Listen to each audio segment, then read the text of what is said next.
Sup, my fellas, don't forget to leave feedback, and enjoy the story. Story begins. This planet despises him. The villagers say hello to one another. The young woman runs joyfully to her mother. Her worried mother warns her not to run because she might fall. As she gives her mother a hug, the girl considers the kind of person wearing a dark raincoat. She asks her mother about this man, but she is cut off by her mother, who instructs her to avoid looking at him. This man again, the villagers murmur. Body snatcher. He was known as the corpse collector by the locals. This person enters a store selling goods. Why did he come? The corpse collector, the old salesman queries. The customers in the shop are starting to leave. A sack is placed on the table by the body collector, who declares his intention to sell it. He releases the animal claws from the bag. The elderly man looks at the claws and claims that he once more brought garbage. He lays cash on the desk and claims that he only needs a few bronze coins, and now hand them over to him so he can go. It's only 20% of the normal price, according to the body collector. Why is it so little? The elderly man accuses him of being a jerk and demands to know if he believes he has the right to address him.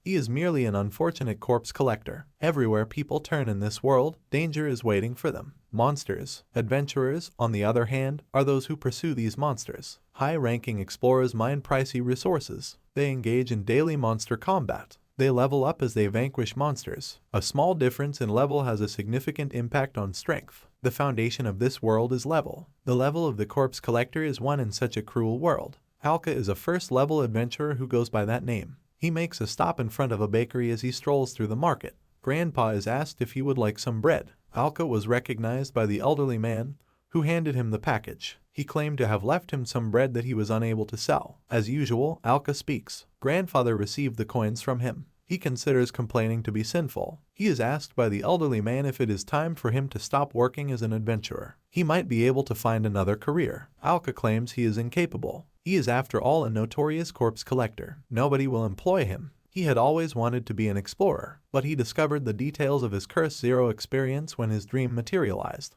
At first he didn't think it was true. He possessed a peculiar talent, or perhaps a curse. He battled the monsters valiantly, but he was unable to gain experience. After taking down a number of monsters, he questioned whether his level had actually increased. He cannot, however, grow stronger. He persisted in trying. He persisted in killing monsters, but he was unable to advance in experience. He had hoped that he would be able to raise his skill level in the future, but it was all in vain. Will he always be at level 1? And at that point he gave up. He then started gathering supplies from the monsters' corpses that the adventurers had killed. He later started collecting dead people. Alca chews bread while standing in the middle of the marketplace. He considers the first-level monster materials to be extremely affordable. He must seek out more formidable foes. He will not live long, just collecting change. He ran into another man while chewing his bread, falling. He stepped on his loaf of bread. "This is my last meal," Alca exclaimed. Alca was identified by the man, who claimed that the moron was a collector of corpses. Jarg is the name of this guy. Several people laugh at him. Alca is well known throughout the city for collecting corpses. He is unable to find another job due to this offensive nickname.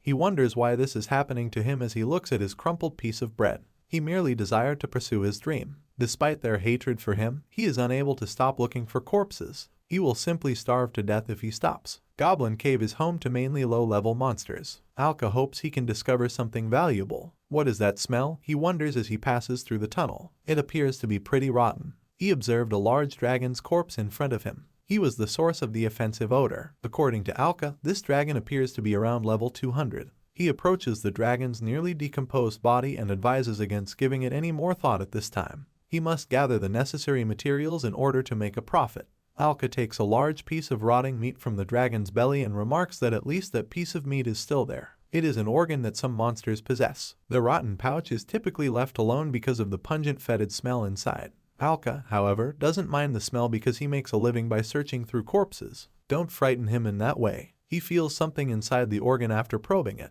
He cuts open the sack with a sword thrust. There was something inside the body and the truth. Alca examined the organ's contents more closely and discovered that it contained armor. Suddenly, the armor started to spark. Alca believes everything is terrible. He is incapable of handling something hazardous. Alca froze when she overheard a voice. He was commanded to put them on by a voice. The source of this voice must be armor. Alca asserts that the item is unquestionably dangerous. He quickly turned around and fled. He must leave more quickly, but he noticed a group of goblins in front of him. Alca was taken aback by them and questioned their origins. Goblins were all of level 1. Alca pulled his sword out. He was negligent. Alca goblins share the same level, but he lacks quality apparatus. Attacking goblins. Alca will soon be killed. However, the goblin snatched the sword from his grasp. No, is he really going to pass away like this? Exclaimed Alca. In such a location, is it true that he won't accomplish anything in life? He recalls the last time he had some bread. Suddenly, he is instructed to don the armor once more by the voice. This armor radiated a menacing war. Alca believed that he was no longer a tenant. Okay, fine. He has armor on. Being killed by goblins is preferable to this. The new carrier's intention has been verified, the voice declares. The new owner's registration is complete, triggering fast clothing. Armor started to sway. Alca was approached by dark sparks. His shoes started to shift. The goblins watched and waited patiently to see what would occur. Finalized is the armor of the abyss. Alca goes up to the goblins. He has a sinister aura about him. Alca queries the abyssal armor. Is he in his corner? The armor declares that it will obediently carry out Alca's instructions. The goblins open fire. Alca claims that the armor will be believed. The goblins were grimacing menacingly. Alca pulls out a new sword and declares that this blade is much better than his. He is on par with goblins in terms of level. He could easily cut through them with a blade like that. He divides the goblins in half, and from its upper half, light started to appear. Alca's chest was exposed to this light. He is unsure of what it is. In spite of the loss of their relative, goblins advance. Alca swiftly sliced through their bodies. He was taken aback. He has such a light body. Light specks once more entered his chest. That emotion once more. He keeps getting stronger as if his body weren't even there. Two goblins attack him, and Alca declares that they are all done. He slices through their bodies with a single swift blow. He came to a stop and exhaled. He declared that he had survived, having defeated 5 goblins with his level 1 ability while glancing at his hand. Once more, light is released from the goblin corpses, and it enters Alca's chest. What is this odd light? He wonders. His level increased repeatedly. He looks at the newly formed armor system windows and cannot believe what he is seeing. Its level has successfully been increased. Confirmed at the owner level. Currently, the owner is a level 6. Alca surprisedly repeated. Degree attained. Up the ante. Why does that matter? He is not able to accrue experience. Alca can use the level absorption skill because of the armor of the abyss, according to the voice of the armor. You can use this skill to absorb the level of enemies you've defeated. What? Alca exclaimed. The system window provides a status update. He is a level 6. Alca asked if he had succeeded in leveling up. He doesn't gain experience this way. He takes on his adversary's levels. He recalls the exact moment the light first appeared in his chest. Alca started crying at this. He dries his tears and declares that he can now actually level up.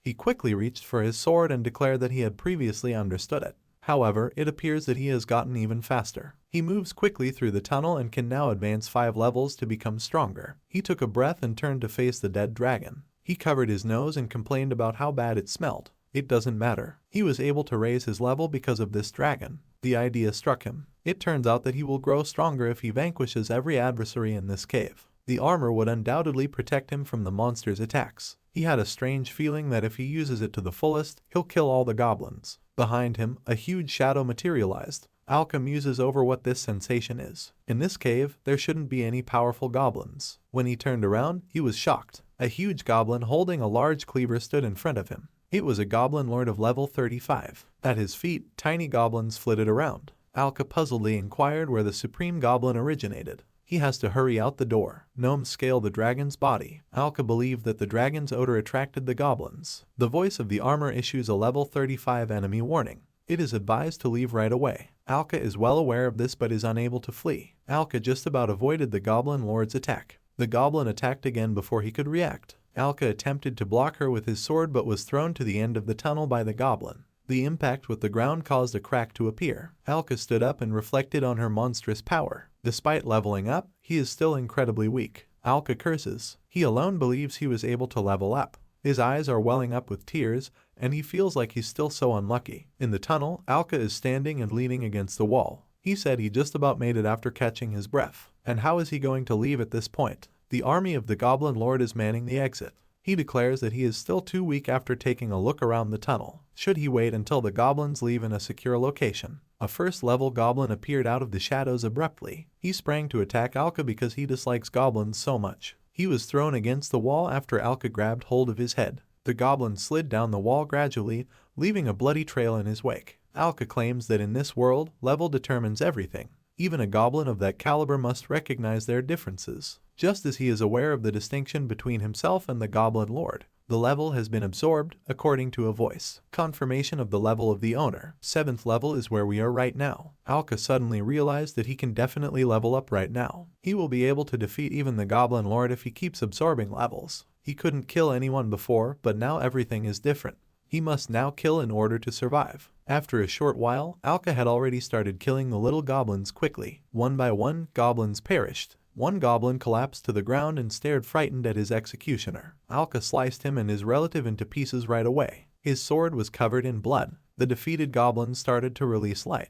Alca asserts that in this world, only the strongest prevail. Only extremely skilled people can survive. He knows from his own experience that the strong will always command obedience from the weak. Alca's level has risen to 15 as he moves through the tunnel. A fork in the tunnel is visible to him. He should explore the side caves, says the armor's voice. Alca glances into a particular aisle and wonders if anything is there. He continues on and comes across a number of treasures in front of him. All of these treasures were allegedly taken from people by goblins. Ordinary people cannot handle them, even if the first level goblins manage to acquire all of this. Let's see if there is anything we can use, says Alca. When the box caught his attention, he opened it to reveal the flask inside. It's supposed to be a recovery potion, according to the voice. Alca examines the flask more closely and comments that it is indeed a potion. He'll lead them into combat. They have a designated area for potions, the armor informs. Space for potions, Alca inquires. On his belt, a small vault materialized. The potions are currently kept here. He inserts the flask into one of the holes and remarks on how useful the little object is. I'm grateful. Alca would like to take some gold,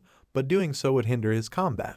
The main objective right now is to make it back to the city. He's already grown more powerful. If he can escape, he can sell the materials obtained from monsters to become wealthy. He makes a fist out of his hand and speaks clearly. Then proceed. Behind the boxes, a lowing sound can be heard. Alca abruptly turned around and headed in the direction of the noise. A bound girl could be seen behind the boxes. Alca interprets this as a kidnapping of both people and goblins. The girl beseechingly hums. Alca runs over to help her right away. He will now assist her. He took the ropes off of her and expressed his gratitude for his quick observation. Happy to thank him, the girl says. She is from the village of Rakaru, and her name is Mill. The girl inquires as to his name. After a brief pause, he addresses her by name. The girl's expression immediately changed. Specifically, is he the one? When asked about the moniker Body Collector, Alca inquires. The girl apologizes and explains that she had heard rumors about him, but it's entirely dissimilar from those rumors. Alca asked what as she spun around in surprise. The cheerful girl claims that he saved her life. He doesn't look like a corpse collector at all, in her opinion.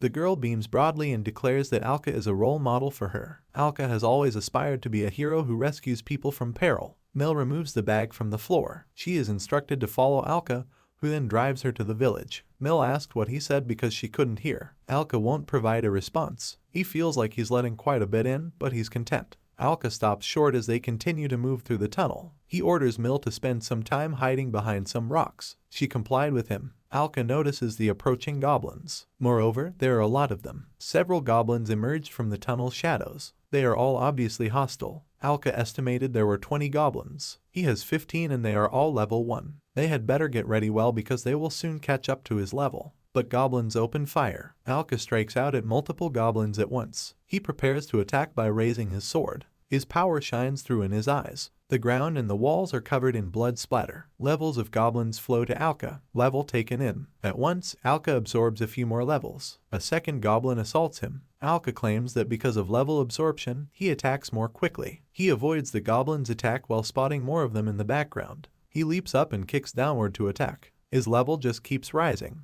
Alca cheerfully hurls the goblin into the air, catches it in his hand, and kills it. The other goblins grew angrier than ever. They try to reach out to him with their hands, but in vain. Alca moves swiftly toward them. He launched a barrage of blows at them. Fireworks covered in blood were released. Confirmation of the level of the owner. 35 is the current level. Mill requests permission to leave from behind the stones as she peers out. Alca replies not yet. In shock, the girl turned around. Alca claims that he spilled a lot of his kind's blood, and at long last he arrived. The Goblin Lord appeared terrified as he approached him from outside. The Goblin Lord had finally arrived, according to Alca. The enormous goblin barked. Alca, however, has reached level 35 and will be able to compete with him on an equal footing. He is not the wimp who fled from him anymore. However, the Goblin Lord drew his sword. Don't think he can defeat him so easily, Alca advised. Goblin, however, was unable to respond in time. Alca slashed his side. Little goblins showed up. Alca gave them a quick glance before counting them. 10 goblins in total. While the Goblin Lord was still alive, he didn't want minor matters to divert him. He commands Mill to attack him with the knives. The knives are removed from the pouch and thrown to him by Mill. The knives all dislodged from their sheaths. Mill said she was sorry. Alca claims that everything is in order and sees 2 knives in his hands without a doubt. He threw his knives with graceful movements, piercing many goblins at once. More knives drop from the ceiling. Alca grabs the knife in an instant and launches it at the following victim. The knife simultaneously pierced 2 goblins. Alca unquestionably catches all of the knives and avoids the goblins' attacks as she travels. He gathers them and holds them in his fingers. They were unlucky, he claims. They shouldn't have gotten in the way of him. Their attempts to assist only made things worse for their master. Alca threw all the knives at the little goblins right away. They all passed away at once. Levels have been absorbed by Alca. He has reached level 45 now. He sees a large goblin moving to the side and blocks it with his sword. He is now level 45 and significantly more powerful than him. But the Goblin Lord keeps bugging him. Alca wonders, what? He is at the goblin's level or higher. What is the source of this pressure? Alca scoffs in response to the blow. This monster has a bracelet that improves combat performance, the armor warns. The goblin was wearing a bracelet, which Alca noticed. The stats were raised by this item. The bracelet had a skeleton wrist design. Typically, leveling up is difficult, so adventurers use stat-boosting equipment to become even stronger. But he didn't think monsters could either wear armor. In that case, he understands the goal. He must obliterate the bracelet. Where Alca had just been, the goblin slammed into the ground. He retreated and remarked that it didn't appear to be going to be simple. He says he's going to have to give it everything while briefly closing his eyes. He makes use of all his abilities. He launched an attack, and the Goblin Lord's cleaver and sword met. Alca, however, defies the pressure and keeps trying to approach the goblin. The Goblin Lord pushed Alca aside as he annoyedly stamped his foot. Alca said as she touched down that it wasn't over yet. When he turned around, he saw knives in the bodies of the small goblins. He grabbed a number of knives and threw them at the Lord. He used his cleaver, however, to repel their knives. Alca again hurls knives at the man. Alca took advantage of the goblin beating off the knives to get very close to him. The goblin suddenly uses his weapon to shield himself from him. Alca yells, "Get it." The goblin is perplexed as he observes him. Alca whirled around and asked, hadn't he already spoken? Right away. His bracelet was always the end goal. The bracelet of the Goblin Lord breaks into fragments. Alca softly touches the ground on one knee and starts to stand up. No more surprises, he says. He turns to the Goblin Lord and says, I saw an old, weak Alca then, at the entrance to the dungeon. He used to be much stronger than him, but not anymore. Now, if he is capable of doing so, he must run away in terror. The Goblin Lord took a small step back. Alca became aware of this and drew his sword. The goblin attempted to parry his attack as he attacked. Alca, however, struck him with such force that he was thrown into the wall. Blood came up in the Goblin Lord's cough. Alca, who is enveloped in a foreboding aura, queries him as to what is wrong. Is he wary of his influence? Not clever, because his life is now in danger. The goblin attempted to fend off Alca's attack, but he was unable to withstand it. He dropped his weapon, which became stuck to the ground. Alca recalls how he was humiliated and declares that if he triumphs, he will permanently lose his weakness. The Goblin Lord, unarmed, raises a fist to strike. Alca also stabs him in the chest at the same time. It's over now. He will become even more powerful as a result of his victory over the Goblin Lord. And he gives him thanks. Levels of goblins flow to Alca. Voice announces the owner's elevation in level. Level went up to 80. Nil is informed by Alca that she may now emerge from hiding. Nil approaches the enormous goblin's corpse and examines it.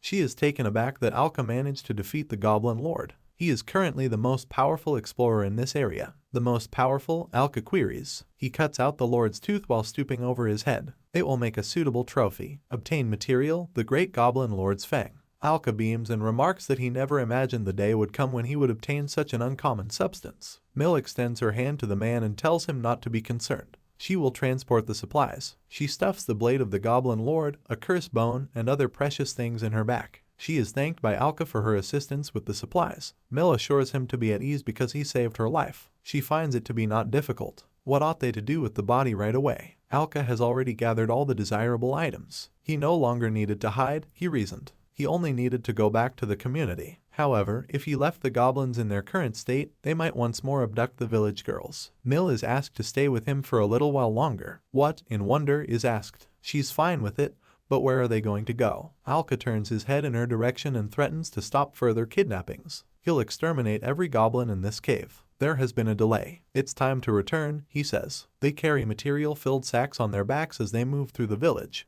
Alca is now walking down the street with a level of 100. He believes he was level 1 when he left this village, and he has reached level 100 at this point. In addition, Roswell will be able to take down the majority of the local monsters once he reaches level 100. He put a fist to his chest and declared aloud that he was now a true adventurer. Nil murmurs, what did he say? She had never heard of adventurers at the 3-digit level. He is clearly no longer a newbie and is the most powerful explorer in the community. Alca hesitantly affirms that this is accurate. He is puzzled because he has never before seen adventurers with such a high level. He claims to be able to absorb the levels of enemies he has defeated. She need not worry, he too was taken aback when he first noticed it. Nil responds with a smile that he can get even stronger with such strength. He will hope for the best for him. Someone cut the conversation short. Jargon used by his friends. He welcomes the body collector. Alca said his name and shot him a chilly glance. What kind of armor is this? Jargon wonders. Did he choose to rely on equipment because he cannot level up? His pals chuckled. Jargon continues by saying that even if Alca were to wear exquisite armor, he would still be. He's still a weakling of the first level. He can't use any equipment to help him because of the level difference. Jargon was approached by Alca in a broad step while holding a knife to his throat. He begs you to help him out and tells you to stop talking. Jargon's throat sparkles with silver steel. How could he asks.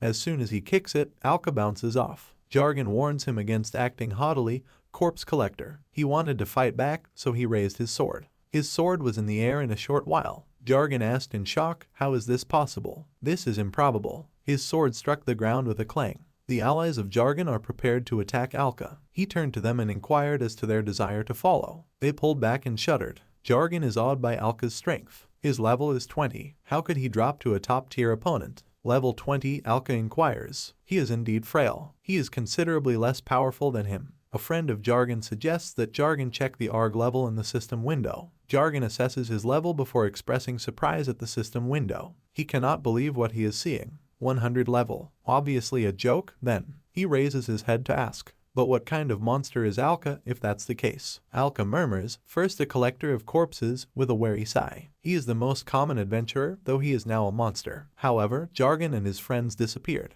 They flee from Alca out of fear. Alca is taken aback by how quickly they are moving. Alca's trek, according to Mill, has truly changed. She's overjoyed for him. She signals for him to follow her as she runs slightly ahead. She offers to share the news of his new skills with everyone. They enter the store and walk to the fence. The elderly man claims to hear them. Alca approaches and declares his desire to sell materials. The collector of corpses, the elderly man inquired. He ought not to squander his time. He must have brought trash once more. Alca smiled as she anticipated this response. He pulled some paper from the bag and inquired as to whether or not it was trash. In shock, the elderly man exclaimed, what is that but the Goblin Lord's fang? If it's fake, he inquires, where might he find it? Alca responds with pride, I killed the Goblin Lord. He can't take the old man's word for it, he says. Alca requests proof from Mill. She declares it to be true with joy. Alca scatters the remaining components onto the desk. The elderly man was genuinely shocked. He is asked by Alca whether he intends to buy. If he doesn't want to, he can find another buyer, he says as he looks down.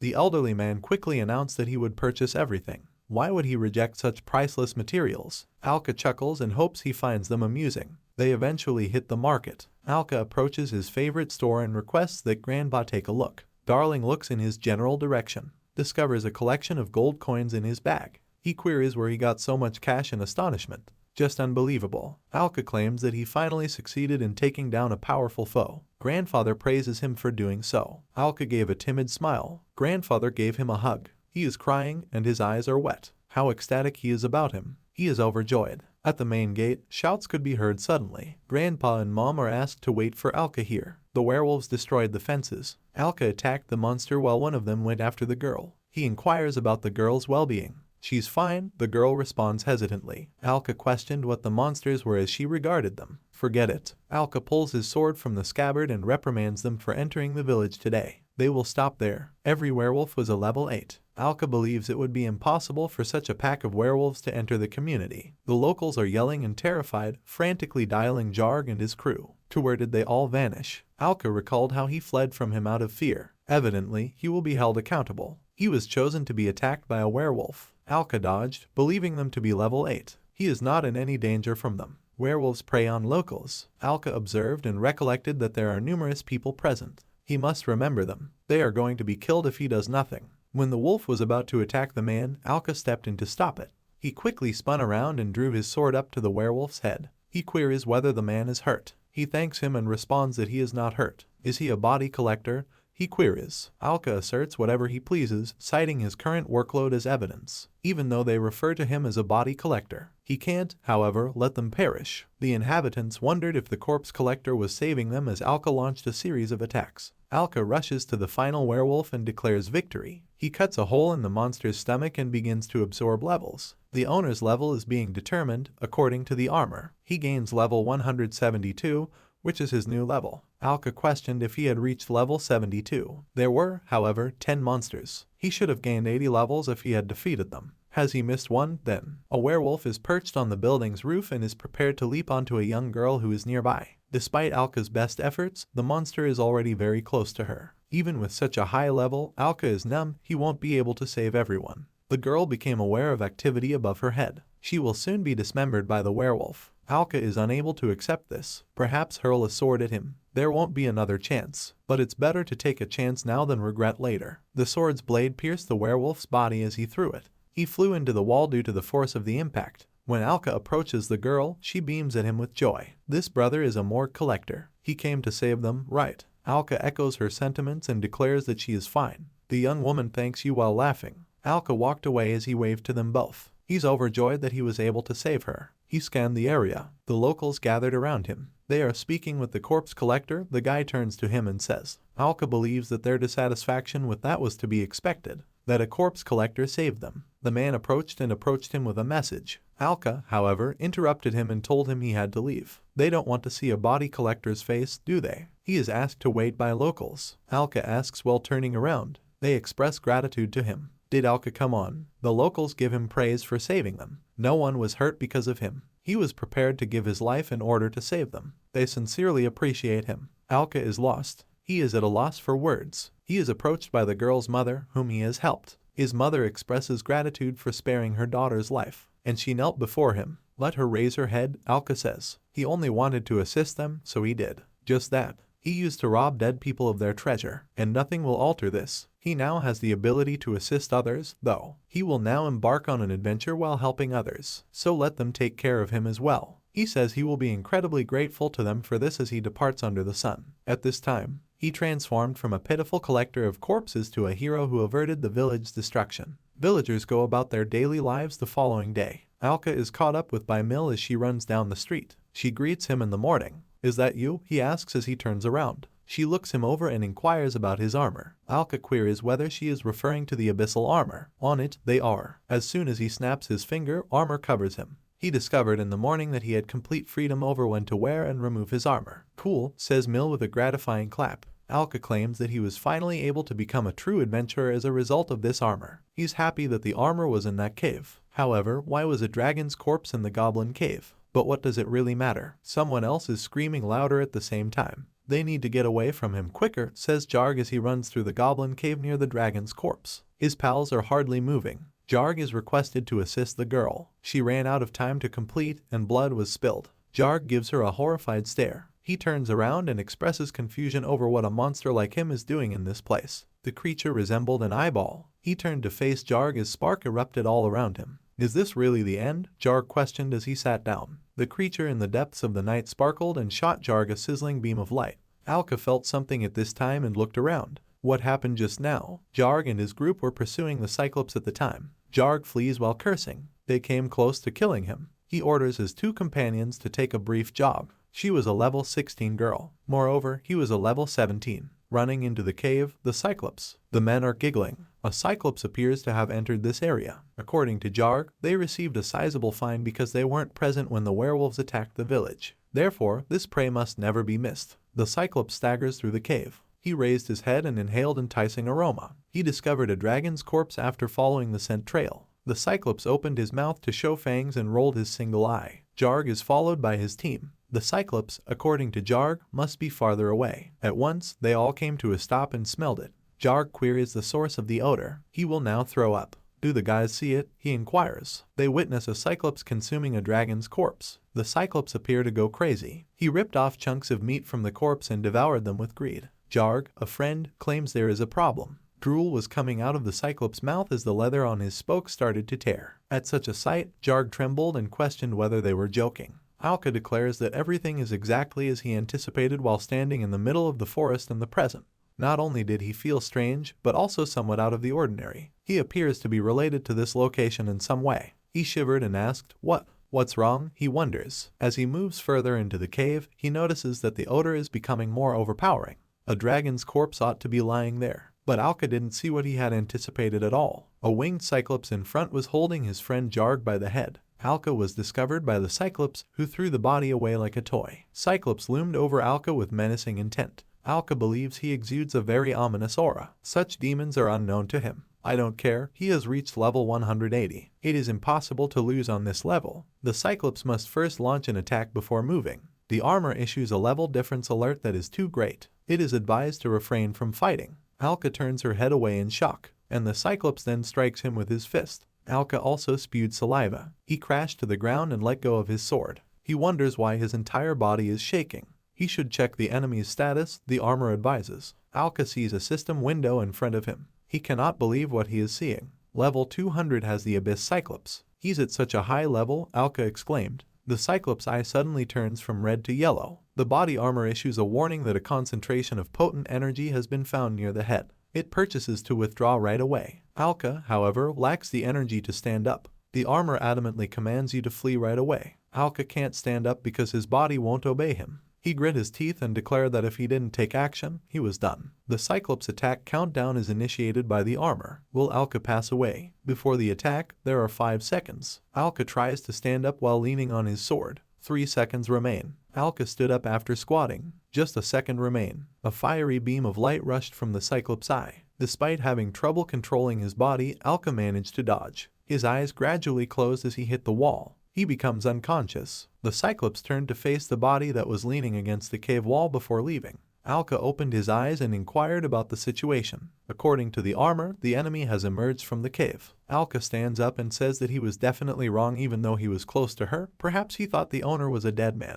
The armor displayed severe damage. To treat wounds, it is advised to use potions. Potions, Alca inquires. He will recall precisely where he found them in the goblin cave. He removes one flask and sips the liquid inside. He stood up straight and commented that at least moving around is simpler now. He needs to give the goblins credit for their potions. We need to catch up with the Cyclops, Alca said as she turned to face the cave's exit. He moved in the direction of the village. A call came from behind him. Alca made a U-turn. He was aware of that voice. Jarg had a huge hole in his stomach and was sitting up against the wall in a pool of his own blood. Jarg claims to have observed Alca's use of potions. Give them to him from him. This object is too valuable for someone like him. He will run away as soon as his wounds are healed. This monster must have visited the community, and it can endure as long as it is kept busy, so let him quickly administer the potion to him. Jarg begs Alca after coughing up blood. It's just excruciating pain. Alca inquired as to whether the armor of the Abyss's potions could treat Jarg's injuries. He has too many fatal wounds, the armor replied. Even with the use of potions, there is absolutely no chance of survival. He will pass away from blood loss in a few minutes. Alca recognized, and after that he poses another query. Can people use the level absorption skill? The armor responds naturally. Jarg is informed by Alca that there is nothing he can do to assist him. Jarg chuckles a little and claims to have already discovered the solution. He yearns for this suffering to end. He might be asking for too much. Alca claims that there is only one way to end his suffering.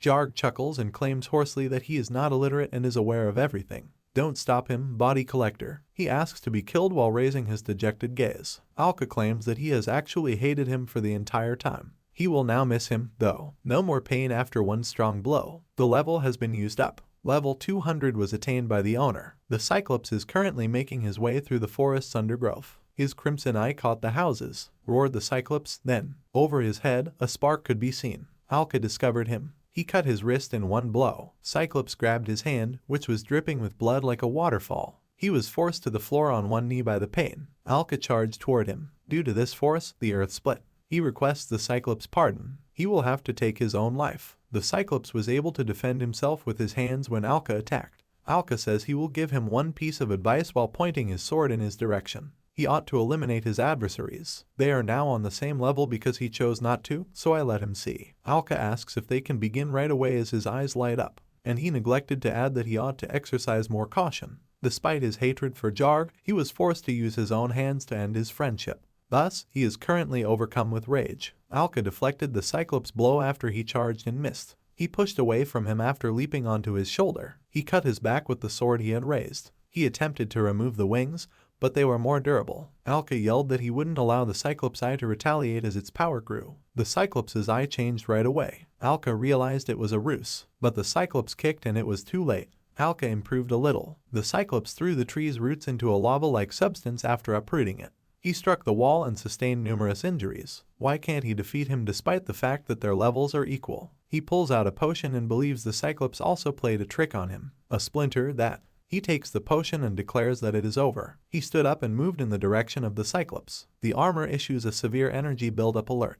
Alca says that a quick retreat is advised, but the Cyclops is still unable to relax. The Cyclops' eye sparkled and emitted a light beam. Alca quickly rushed to the attack after evading. The Cyclops uses its wings to cover its head. Alca was successful in punching them and cutting them. The Cyclops yelled in agony as he inspected the damage. Alca thinks it's great that he managed to harm him. The Cyclops cast a far-off glance. In his eye, he could see the village. Alca understood it. Cyclops tensed his muscles and leaped upward. Stop, Alca yells after him. Alca came to the realization that he needs to kill everyone there to regain his strength. Alca sped off and headed for the community. He needs to get back sooner. The village is in imminent peril. The Cyclops landed on the ground with a crash and growled, inhaling the air to the top of his lungs as the residents stared in wonder at the Cyclops in the sky. Once in the village, Alca came across the Cyclops. He assaulted the community. The Cyclops started demolishing homes. The people started to flee in a panic. Cyclops' eye is starting to grow stronger. He desires to reload. He must be kidding me, says Alca. A light beam from the Cyclops' gun brought down a few houses. Alca leaped onto the Cyclops after scaling the roof. To stop, he yelled at him. The Cyclops was able to defend himself despite his desire to harm him.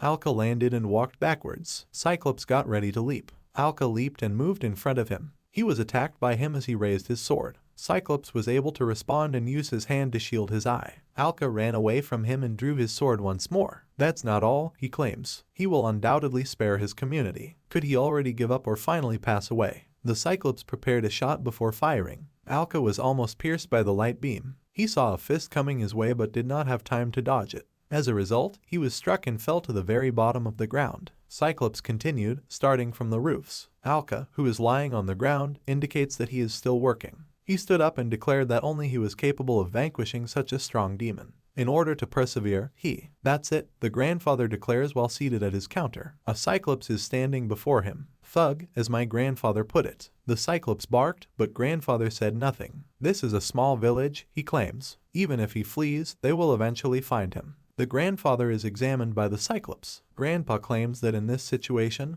all he can do is buy the hero some time. The hero is shown here. In front of my grandfather, Alca materialized. He questions whether a buffoon like him can be a hero. Grandpa claims he sees himself as a hero's spitting image. Isn't that the reason he helped him? Alca claims that he has no idea how to beat him. So what if they are on the same level? The elderly man queries. Why does he need to think about so many pointless things? Alca receives bread from the grandfather, who then throws it to her. The bread is the same bread that the corpse collector ate, Alca remarks after examining it. Is it any different now? Asks the grandfather, remembering those times. Alca takes a bite of the bread and remarks that it is awful, as usual. Grandpa, however, helped him to gather his thoughts. He expresses gratitude to him. He apologizes to the demons for keeping him waiting, and requests, shall we go on? Alca made an unexpected move as she sprinted to the attack. He snuck up on the Cyclops, but he was able to respond and deflect the blow. Eric launched the following assault, but the Cyclops grabbed him by the sword's edge. Alca didn't anticipate this. Cyclops threw Alca and swung. He landed and with quick movements jumped back a few meters. He pondered how to defeat him as he regarded him. He can hear a child's voice behind him. He sobbed while leaning up against the wall. Why is the baby still here? Wondered Alca. He shouts at him to flee. The young boy claims that he is terrified and that his legs are immobile. The kid attracted the Cyclops' attention. When Alca saw this, she thought it was terrible. The Cyclops jumped toward the boy in a single swift motion. He gave a snarl and held up a fist. The young boy started to cover his face with his hands in fright. Alca jumped up to the boy in a flash and shielded him from the blow. He bore the majority of it. On the wall and the ground, depressions emerged due to the Cyclops' strength. Alca knelt down and motioned for the boy to leave. Faster, until he is immobile. The Cyclops started to build up energy for the beam. "Come on," Alca exclaims, "he's a brave guy for sure." The young boy retreated and remarked, well, he wouldn't be afraid anymore. With tears in his eyes, the boy ran as quickly as he could. "Well done," Alca said with a smile. He threw his head back. The Cyclops was prepared to launch an assault. The armor notices a significant energy buildup. It is advised to retreat right away. Alca begs for pardon from the Abyssal armor. He appears to be unable to escape this time. The Cyclops' eye flashed, and a beam of light that emerged from it destroyed Alca in several homes. Even though they are on the same level, Alca was thrown against the wall and exclaimed, "Wow, that was incredible strength. The power disparity is too great." The armor advises healing right away. Alca is certain that there are potions. He looked for one but couldn't find any. There was no one there. On impact, he appears to have lost them. A few meters in front of him, on the grass, is the flask containing the potion.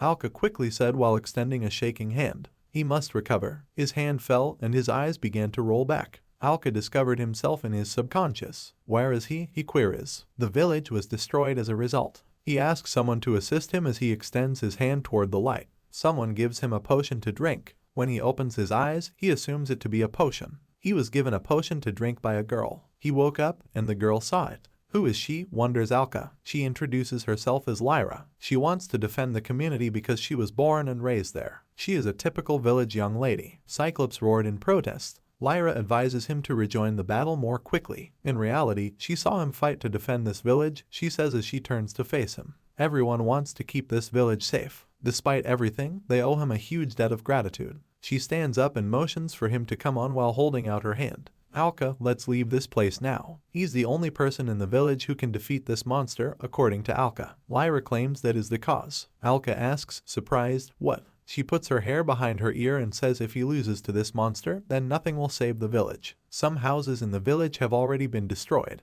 Lyra continues to say that therefore, he needs to avoid this monster until his wounds are completely healed. Alca leans on his sword and thinks about how much his body hurts. Looks like he needs to rest a little more before he can fight at full strength. The monster jumps right in front of them. His eye flashed and Lyra screamed faster. She held out her hand to him, and Alca looked at the demon and said he understood. He took her by the hand and they ran faster. Lyra runs around the corner and pulls Alca along. He asked her how she knew his name. Lyra turns into an ally and says that he is very popular in this village. Alca asks if he's known for collecting corpses. Lyra stops and says of course that too, but she thinks he's a hero. When the werewolves attacked the village, she was there too. That's why she believes that Alca can save this village. Alca was surprised at her words and held out his fist. Of course, he would definitely kill that monster and save their village. Lyra smiled and they heard a sound. They were screams. Alca and Lyra turned the corner and saw the source of the sound. Some man dragged Mill by the hair and shouted to drag the others faster. Mill resists and screams. The man tosses it and tells the others to hurry, soon the monster will get here. No one will stop them, even if they kidnap people outright. The man started laughing sarcastically and declared that it was time to make some extra cash. Alca curses and asks why this is happening at this precise moment.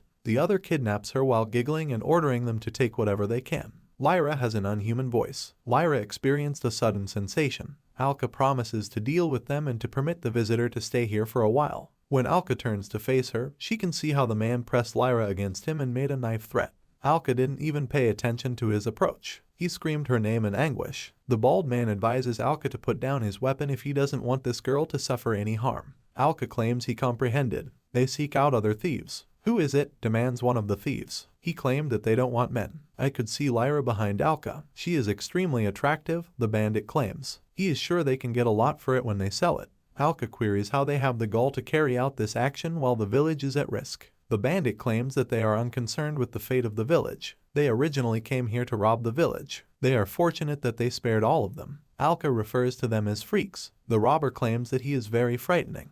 He's an explorer, yes. It's unfortunate that he is powerless despite having so much power. They need to move now. They ought to treat the girl with more care, since they do not want this man to get involved. Alca believes that he only needs a moment. He will save Lyra as soon as the opportunity presents itself. A knife is being held toward the bandits by someone. The robber informs the bald man of this. Mill stabs the thieves with a knife. The bald man says she can't beat him and throws Mill away with his free hand. He is too strong for her, so Mill claims that because she is only a ruse, she had no intention of defeating him. Alca launches a rear attack. Lyra soars upward as the bald man takes off. Alca catches her, tells her to hide, and places her on the ground. The thief advises that they should quickly assassinate this man and keep an eye out. Are they certain? Alca queries. He won't be silent. The robber queries whether he really believes they are scared of him. A buffoon who poses as a hero. Alca claims that this is the final caution. The level gap between them and Alca prevents them from defeating him, according to Alca. Alca deals a lot of damage, and your armor will let you know when a level is used up. Bandit queries Alca about himself. Other explorers are not as quick. Alca laments the fact that he is not your typical explorer. He has a 200 level. The thief grabs his sword and moves in his direction. It's cut by Alca. The level is absorbed, according to the armor. Checks are being made on the owner level. Level went up to 250. Attention! The owner has attained the highest level attainable by humans. Is this the maximum level? Alca queries. Thus, it is impossible to advance past level 250. He rejected the idea that there might be a level cap. His knowledge of adventurers at such a high level was limited. Lyra gives Alca a hug and expresses her gratitude for saving her. Alca claims that he wouldn't abandon her, because she saved him when she used a potion to make him drunk. That monster would have killed him long ago if it weren't for her. Alca is now her hero, according to Lyra, after everything he has accomplished. Alca inquires, "Hero, I'm not sure I'm deserving of such praise. However, if you left them alive, they might also devastate other villages." He was plagued by these thoughts, and he was aware that if he did not kill them, he would not be able to stop them. Lyra claims that he is not at fault. He sacrificed their lives to save the lives of all of these people, so this is not his fault. Consequently, he doesn't need to be critical of himself. He performed flawlessly. He is a hero as a result. Alca expresses gratitude to Lyra and claims to feel better now. According to Mill, all the captured individuals have safely returned to their homes. Alca gives Mill a congrats and pats her on the head. Glad she could help, Mead says. After all, she was helpless to intervene while Alca was fighting. All she could do was watch. She wants to join him in battle the next time. Alca declines and claims everything is alright. They too had better run away right away. According to armor, Alca will be able to defeat that monster once she reaches level 250. He will be able to defeat this monster now, according to Alca. Alca apologizes to the monster for leaving their previous encounter early. He's not going to flee now. The Cyclops shouts angrily. Alca claims that before, he was incapable of even using a sword. Then, in an effort to save himself, he made his first use of his sword. Moreover, he battled to defend his house. Currently, he uses the sword to live up to his friend's expectations. Cyclops ought to get ready, because he will now feel the blow of a man who has gone beyond human limits in his own skin. Cyclops screams in pain, and then rushes to attack him after destroying the house. Alca easily deflects the Cyclops' blow and declares that he is impervious to his attacks. Alca punches him, knocking him to the ground. Alca leaps up and slams the Cyclops into the ground with a second overhead strike. Alca leaps away from this location. The Cyclops got to his feet right away and started loading a shot from his eye. According to armor, incredible amounts of energy have been gathered. According to Alca, there is nothing to be concerned about. Because of this, there are no issues. The level is everything in this world. Level 200 is Abyssal Cyclops. 250 is Alca's level. Cyclops exudes a tremendous amount of energy. Alca asserts that if the level disparity is that great, he will be unable to win no matter what he does. The Cyclops shouts angrily. Alca inquires as to the situation. Was he afraid? When he killed the villagers, he felt powerful. Now it's his turn to be trod upon. Alca leaps swiftly in the direction of the Cyclops. Cyclops starts making attacks. Alca, however, avoids the Cyclops' attack and stabs him in the neck, knocking him to the ground. The Cyclops stands up and shoots a beam out of one eye. Alca queries whether he was unaware. Cyclops fires, but Alca doesn't even move, then he will show him what real despair is. While the Cyclops continues to fire, Alca does nothing. Alca queries the Cyclops about his understanding of their differences after he has finished his attack. Cyclops yells, clenches his fist, and Alca avoids a punch by dodging it. Cyclops fires right away, but Alca dodges once more. A laser is fired by Cyclops at the airborne Alca. Alca strikes after deflecting the Cyclops' blow. Cyclops makes an attempt to block the blow with his hand, but Alca severally cuts off his hand and leaps away. Alca declares that the song must come to an end. The Cyclops are told to bow down by Alca. A laser is fired by Cyclops in all directions. Alca commands the Cyclops to stop kicking and stabs him in the stomach. Alca leaps up to kill the Cyclops and complains that he has injured numerous people. This demon needs to pay his bills, and soon. The Cyclops' eye is stabbed by Alca. The armor indicates that level absorption is happening. The degree could not be absorbed, because a person has reached their highest level. The armor of the Abyss's new features are now available to use. Get the ability to convert levels. You can transcend what is humanly possible with this ability. It is advised to employ this skill with caution. The village the following day. They should take the wood there, according to the man on the roof. Another man declares that he will accept it, but he falters and begins to fall. Alca picked him up and held him upright. Alca advises him to exercise greater caution because the situation was hazardous. The man thanks Alca for his assistance. Alca eventually queries the meaning of level conversion. According to Armor, he will be able to transform levels into new, distinctive skills by absorbing them using the level conversion skill. Unique abilities have a variety of beneficial outcomes. Enhanced speed or fire resistance are two examples. For explorers, this is a nice extra benefit, since gaining experience points and leveling up is highly unlikely. Alca recalls that because he was unable to gain experience, he therefore had no access to special abilities. Alca claims that in return for levels, he can acquire very uncommon, one-of-a-kind skills. Alca is curious about the armor of the Abyss. According to the armor, learning the limit break skill early on is advised. The system alerts you that surpassing the restriction entitles you to an infinite number of levels. Alca queries the price of 240 levels. Is it the cost or the quantity of levels you must complete? He is currently level 250. He will almost certainly lose all levels if he gets it now. But if you think about it, he just needs this talent. Alca claims to be purchasing it. According to the armor, you must know the code phrase and the name of the desired skill in order to purchase a skill. The secret phrase is an order request. Request to buy, limit breakout, advises Alca. Level conversion is ongoing, according to Armor. Around Alca, which accelerates upward, a strange light appears. People are confused by what is happening there. The armor reflects light. According to the armor, the conversion is finished and the limit breaking skill has been acquired. The system alerts you when a special limit breaking ability is attained. Alca's consciousness appeared to expand, but he has no idea what this sensation is. The human level cap has been exceeded.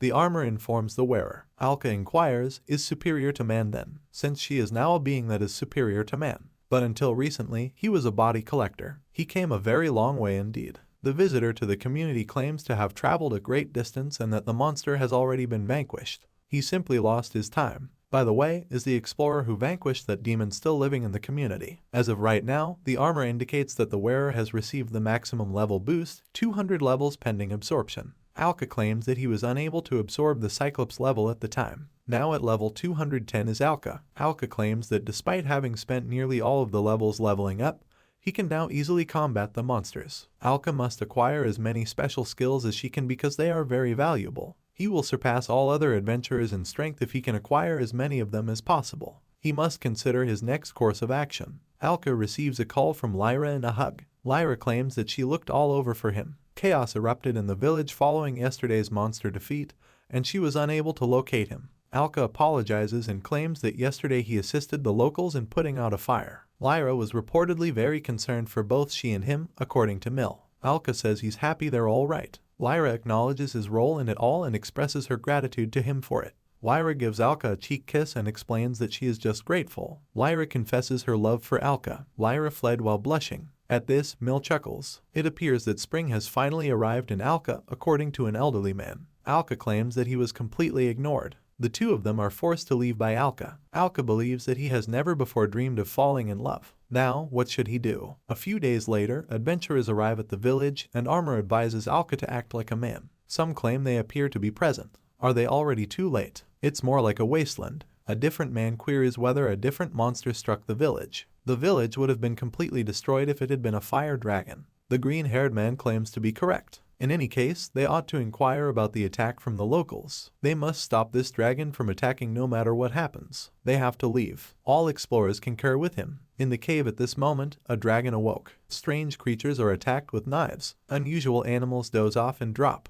He hit well, claims level 1 Alca. Alca has recently developed a variety of special abilities. The poison coating comes first. Even though 200 levels are required, you can add lethal poison to weapons using the poison coating skill. He can defeat little monsters with the help of this ability. Throwing knives is the second talent. Even though Alca has lost all levels, he can still kill monsters with these abilities while avoiding direct combat. The only drawback to poison is that the monster doesn't die right away. Alca can quickly regain her previous strength even at level 1. Alca notes that it appears as though another monster has perished as a strange light flies from behind the trees. Armor indicates a level increase to 41. Alca claims he wants to use the levels to acquire new abilities. Request for a purchase, strengthening. You are informed by the system that you have learned the poison enhancement skill. The Alca level fell from 41 to 1. Alca claims that the monsters will now perish more quickly, sufficient for today. Currently, his knives should be poisoning about 20 monsters. He'll most likely be back at level 200 in a few hours. He can now return. When Alca sees the explorers, she wonders if anything has happened. Is he also an adventurer? The green-haired traveler inquires of Alca. Ain's boyfriend is this. He is the guild representative for adventurers and has a level of 120. If he wants to join, Ain asks. Alca's level is however low. Is he level 1? The other adventurers inquire. Is he a beginner? Alca believes that this is a reasonable response. He probably wants to be an explorer, according to Ain. Alca claims he has been one for a very long time. Alca is hugged by the man with white hair, who then laughs and queries why he is level 1. He should not have made that joke. This cannot be, the man says as he turns to leave. It appears that he heard rumors about him. The most ineffective explorer ever, a morbid collector. Does he have any issues with it if Alca says it's true? They have been given a job in the guild to hunt, according to Ain. In these lands, numerous unique demons have recently been found. There is a black dragon among them. Powerful monster at level 150. This monster cannot be vanquished by one person. So he gathered a band of adventurers, each with a special talent. He need not worry, they will slay this dragon. His name is Ain, by the way, he hasn't introduced himself yet. They shake hands after Alca introduces herself. Alca believes he can defeat level 150 on his own. However, Black Dragon brought to mind the dragon where he discovered the armor. The explorer dials Ain. What's wrong? Ain queries. The explorer claims the scouts have discovered a dragon. There can be no doubt that this is a black dragon, the explorer declares while posing in front of the cave. Fire shoots from the dragon's mouth. The explorer claims that the scouts have discovered a black dragon. As soon as Ain replies that he has understood, they move closer to him. They found out what their mission's goal was. Everyone needs to prepare. Alca estimates that their group is at a level of about 120, even though some of them have special abilities. They will struggle to defeat a level 150 dragon. Alca cannot simply abandon them in that state. Alca requests that Ain accompany him. Alca believes that by poisoning monsters, they will soon die, allowing him to level up to 200. He shouldn't have any issues at that level. Ain declines, claiming that it's too risky for him. He is unaware of how serious the circumstances. Alca observes herself getting sideways glances and a very oppressive aura all around. Adventurers inquire as to how a level 1 person will assist them. The weak have no place here. The man with white hair claims that the leader was too gentle with him, but he will admit up front that he is a coward. The adventurers visit the Dragon's Awakening cave. Alca believes that they will all perish if they continue in this direction, but he is helpless at this point. He is helpless to stop it. He'll wait for the levels to appear before catching up. Ain claims that they weren't warned about this after some time has passed. Level 150 Black Dragon. It must be a joke of some sort. Unquestionably, a black dragon is not it. It's a monstrous disaster. A dragon that rules over all dragons that are black. Level 300 World Destroyer. The explorers exclaim that it is the Black Dragon Emperor, the World Destroyer. They should leave, according to Ain, because they can't stand up to him. They must seek assistance from the guild. The dragon's tail strikes Ain. Alca claims that the conflict has already started. Certainly from that goblin cave is this dragon. Was he then just acting? He doesn't have time to consider it at the moment. The dragon begins to scream and launch an assault from its mouth. How long will it take for the abyss armor to absorb monster levels? Asks Alca. The armor estimates 30 seconds. Alca approaches the dragon and assumes he must be quicker. Experience behind Alca fly light. The armor claims to have proof that the poison killed the monsters. Alca is at level 201 now that the level has been consumed. Alca is requesting to learn the skill of fire resistance. Alca is up against a fire wave. Alca queries Ain. Is he the sole survivor? If he prevented the world-destroying attack, Ain queries. Why are they hardly standing? The white-haired man inquires, and the corpse collector is not even heard. Alca asserts that it's because he's much more powerful than them. He was able to save some people, but not everyone. He ought to have been more resolute. A man with white hair who is worn out collapses to the ground. No matter how powerful he gets, Alca declares in a rage, there is no way he can save people. He would defeat him now, for the sake of the adventurers who had died here. A fireball is emitted by the dragon. Ain is assured by Alca that he need not be concerned. Alca extinguishes the flames with one hand and claims that the small amount of fire won't harm him. The dragon shoots out a number of fireballs, which Alca avoids. Alca believes his fire attacks will no longer be effective. But in order to gain fire resistance, he had to spend the majority of the levels. Level 21 Alca. Alca is unsure of how to slay this dragon. He must find a way to advance. Alca successfully avoids the dragon's paw attack. Alca understands that the dragon has chosen to employ physical assaults. At that level, he won't be able to withstand his assaults. Alca believes he has lost after the dragon strikes with its tail. Some claim that he let him down. The dragon's head was severed. Alca is baffled by how he managed to kill the dragon in one strike. Alca queries who he is. The man introduces himself as Baldar. He is the only adventurer of the Calamity rank on the entire continent. Ein claims that this is his first encounter with him as well. He possesses extraordinary strength, a person who is the subject of legends. He dominates everyone. No one can attain the same standard. He is the adventurer who stands head and shoulders above the rest, which is the definition of Calamity rank. Baldar claims to be knowledgeable. Alca says, "I get it," as he peers out the system window. He unquestionably towers above everyone. The computer reports that Baldar has reached level 300, limit-breaking adventurer of the Calamity rank. According to the armor, the target was born with the ability to break limits. He is completely the opposite of his experience 0 skill, according to Alca. He then came to assist them. Baldar claims that it isn't. A rogue dressed in dark armor. All of his plans failed due to him. What is he talking about? Queries Alca. If he hasn't heard of him in the village, Baldar inquires. A man in black armor who took down a demon by himself. He was disappointed despite wondering whether the rumors were accurate. The dragon begins to scream. He receives a sword blow from Baldar, who then orders him to be quiet.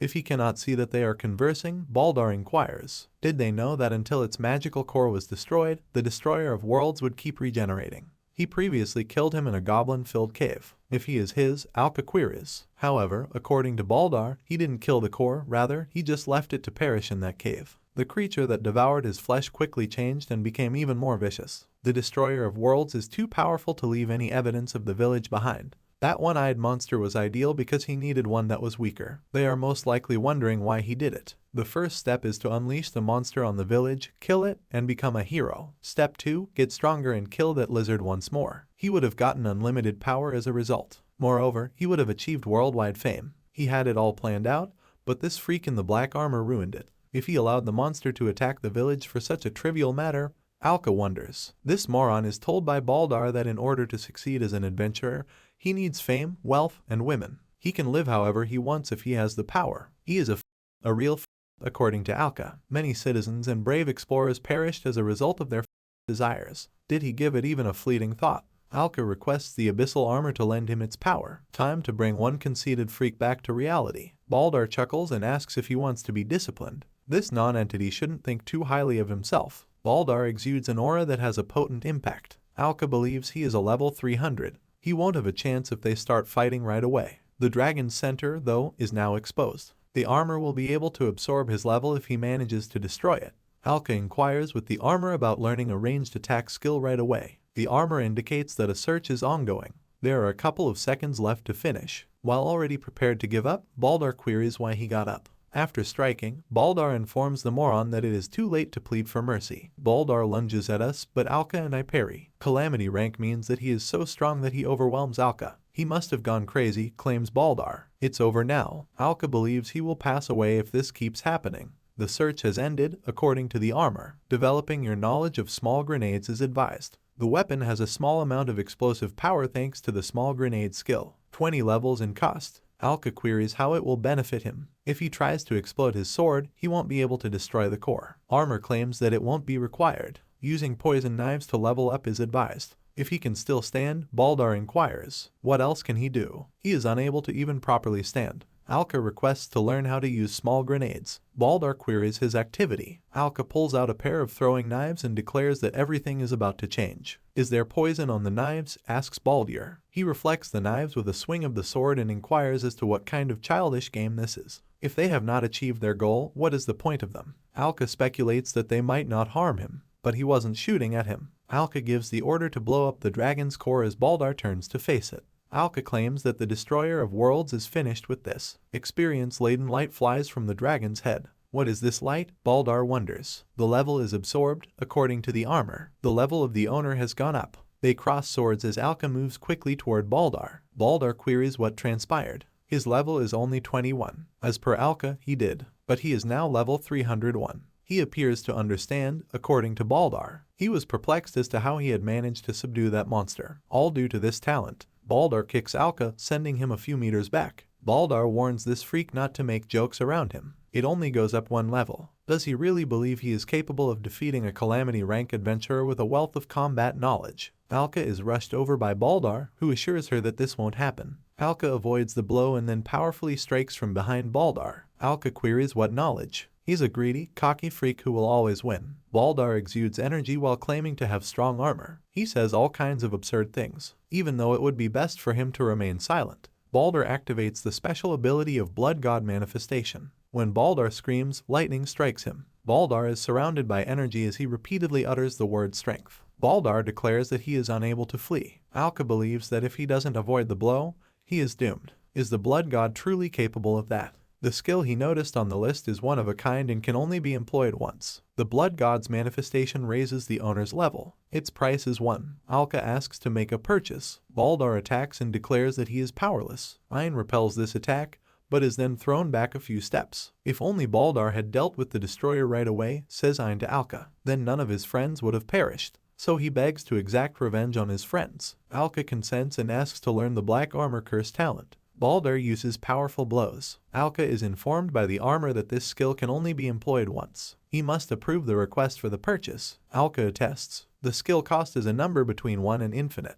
You can make any number of payments. Alca claims he wants to add 299 more levels, bringing the total to 300. The armor grants a request for a purchase. Alca is struck by a beam of light. Alca is currently at level 1. Baldar inquires as to what this freak just did. Baldar peers out the system window. He chuckles and inquires about having the first level. Currently, this complete moron is both dead and about to die. Baldar is informed by Alca that he cannot be defeated. The Black Armor Curse skill is activated by Alca. Baldar is encircled by the armor's black energy. Why is he losing his powers? Asks Baldir. According to Alca, the curse of the black armor reduces the level of the opponent in proportion to the level's spin. The skill called Curse of Black Armor is described as absorbing the level of the opponent in the system window, proportionately to the amount spent, from 1 to infinity in price. Alca claims to have invested 299 levels. Therefore, he will also lose. How does Baldir determine his level? Is he kidding? Baldar queries. He must halt and release him. Alca says it's pretty simple. Now they will have the first level. Baldar collapses to the ground as Alca's energy is gone.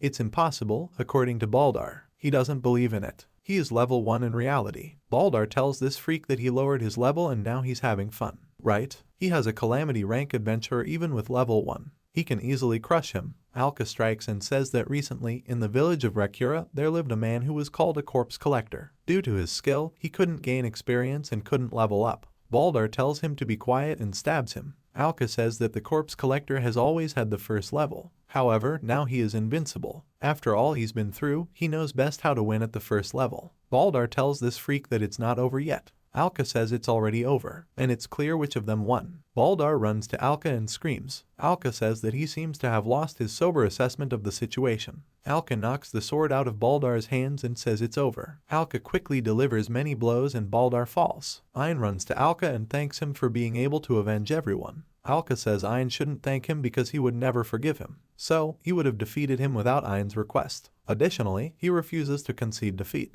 Baldar yells at the Black Knight, saying that he severed his right hand and used that to force himself into a tight spot. This is not what Baldar would want. However, other Calamity class explorers would quickly learn about it. They will become suspicious if Baldar suddenly stops acting in any way, and they will start looking for it. They are so intrusive and annoying all the time. Who defeated him will be of interest to them. Then they'll start looking for him. This evil knight has already passed away. Alca asserts that if another person challenges him, he will fight him. Baldar advises him to pray so he won't use up all of his strength in vain. In his opinion, Baldar has lost too much blood. Baldir bids the Black Knight farewell. Ein declares that he is teleporting. At this rate, he will simply flee. Alca needs to stop him right away. Baldar advises this freak to keep this in mind. He'll make him regret not having killed him earlier. He'll definitely kill him the next time. Alca claims that he fled. What should they do? Ein queries. Baldar will return to get them along with some reinforcements. Alca predicts that all will be well. They should depart from this place now. Even if he gets in the way of him again, he will undoubtedly get past it.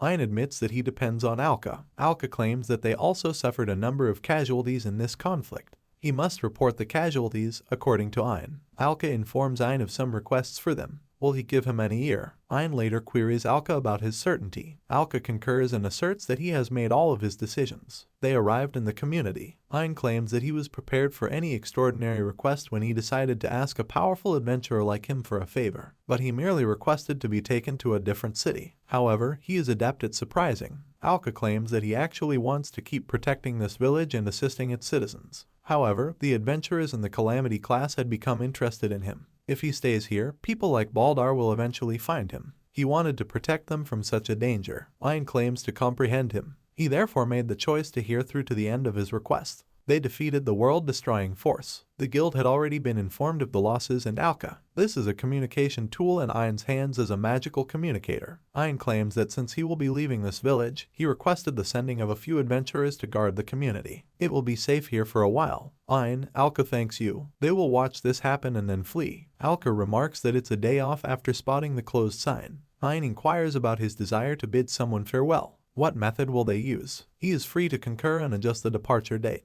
They can leave, Alca says while shaking his head, because they won't want to say goodbye if he sees them. It's not just the grandfather, according to Alca. He also doesn't want to bid Mill and Lyra farewell. If they suffer harm simply because they chose to associate with someone like him, he won't be able to forgive himself. If they leave the village right away, according to Ein, they won't be able to come back anytime soon. Will he later be sorry? Alca claims that leaving the village won't be regrettable. What's up with that sad look on your face?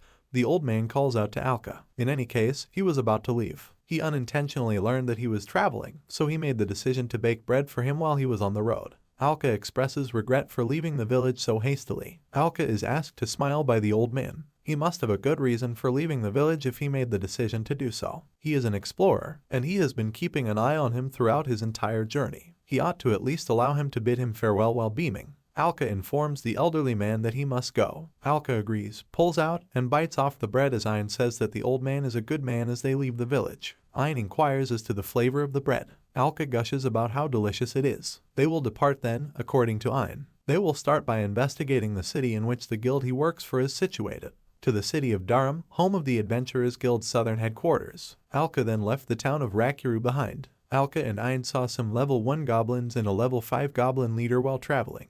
Ein reports that a caravan of merchants on the move has been attacked. Alca requests that Ein hold his belongings for a while. Ein concurs. Alca claims that he can level up right now and leave town. The armor indicates that the level has been consumed after Alca kills the goblins. Looking at Alca, Ein declares that he is eagerly anticipating the display of his true strength. Alca vanquishes the goblins and believes that the southern city of Darham is the next stop. Ein reports that they have arrived in the southern city of Darham some time later. Northeast of the village of Rakura is the southern city of Darham. It is a sizable city in the continent's south. Alca claims that this place is jam-packed. This city's atmosphere is entirely dissimilar from the village. Ein claims that this is not unexpected. Darham is after all one of the continent's biggest cities. The city's center is where their headquarters are situated. The Adventurers Guild's southern division of the Central Council. Its full name is that. On the continent, there are numerous guild headquarters where many gifted explorers can be found. There are lots of skilled explorers here, like Alca. Alca should blend in with them rather than stand out. Naturally, unless he raises his level once more. Alca is at level 110 right now. Alca advises against raising your level if it is not necessary. He gives Ein credit for her counsel. Alca slightly raised his level as they approached the city of Darham. Alca was then advised by Ein to stop leveling up. Why? Asks Alca. According to Ein, if his level is significantly lower than others, this will draw excessive attention. Alca should picture what would happen if he were level 300. This will be referred to as a new disaster rank adventure or whatever else people come up with. If that's the case, according to Alca, it will definitely catch the attention of adventurers of the Calamity rank. Many people will want to compare strength with Alca, according to Ein, if they learn that the adventurer who defeated Baldar is the same one who defeated Alca. This will result in even more devastation. I've also heard that the Calamity rank adventurers include a lot of weirdos. Therefore, it is best to avoid attracting strange personalities' attention. Ein advises the explorers to cooperate rather than compete after spotting a scared rabbit behind some rocks. The rabbit sees him too and comes over to him. Ein took the rabbit in his arms and declared that it is the responsibility of explorers to keep and safeguard peaceful citizens. Ein is a very skilled explorer in Alca's opinion today. Many explorers, like Baldur, are only interested in fame and money. Alca aspires to be an explorer as good and honest as Ein. He may have a high level, but that doesn't mean anything.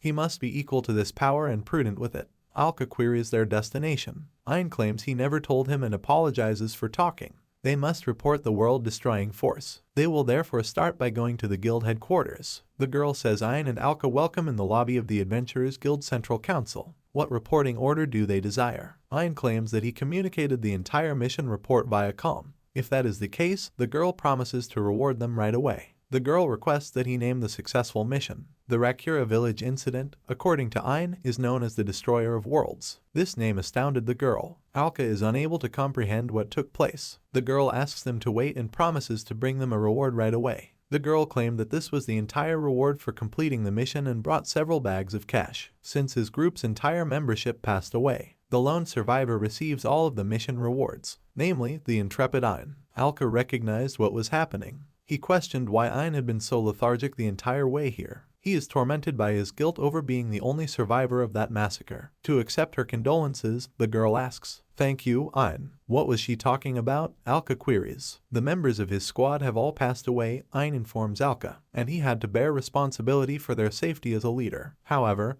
what does he believe they will ultimately think of such a leader? Alca says it's impossible. Ein claims that the rumors spread more quickly than he anticipated. He didn't want Alca to be affected by his issues. On the sidewalk, the citizens of the city want Ein dead and advise him to donate this money to the victims' families, who trusted him. He shouldn't have been a leader because he was a freak. He abandoned his allies. Why did he not defend anyone? Ein asserts that it is his obligation to meet with the loved ones of his killed teammates and to tolerate their rage. He oversaw a detachment, and as a result of his error, all of his soldiers perished. Consequently, despite how depressed he was and how much he regretted his actions, his guilt remains a fact despite this. The locals question Ein. He is powerless to speak in his favor, right? He showed himself to be a worthless leader. He was the reason their friends passed away. Ein claims to bear sole responsibility for what transpired. They all died as a result of his errors because he was unable to save even one person in the group from death. No matter how much they regret what they did, the resident claims he doesn't care. All of them were the best explorers. A flame dragon with a level of 150 faced them. Why did they succumb to him? Alca is aware that he is in error. That was not the case. A destroyer of worlds of level 300 was encountered. Nobody among the explorers was equipped to handle such a destructive force. Alca requests the locals' attention. They're all off base. Alca is informed by Ein that he values his concern for him,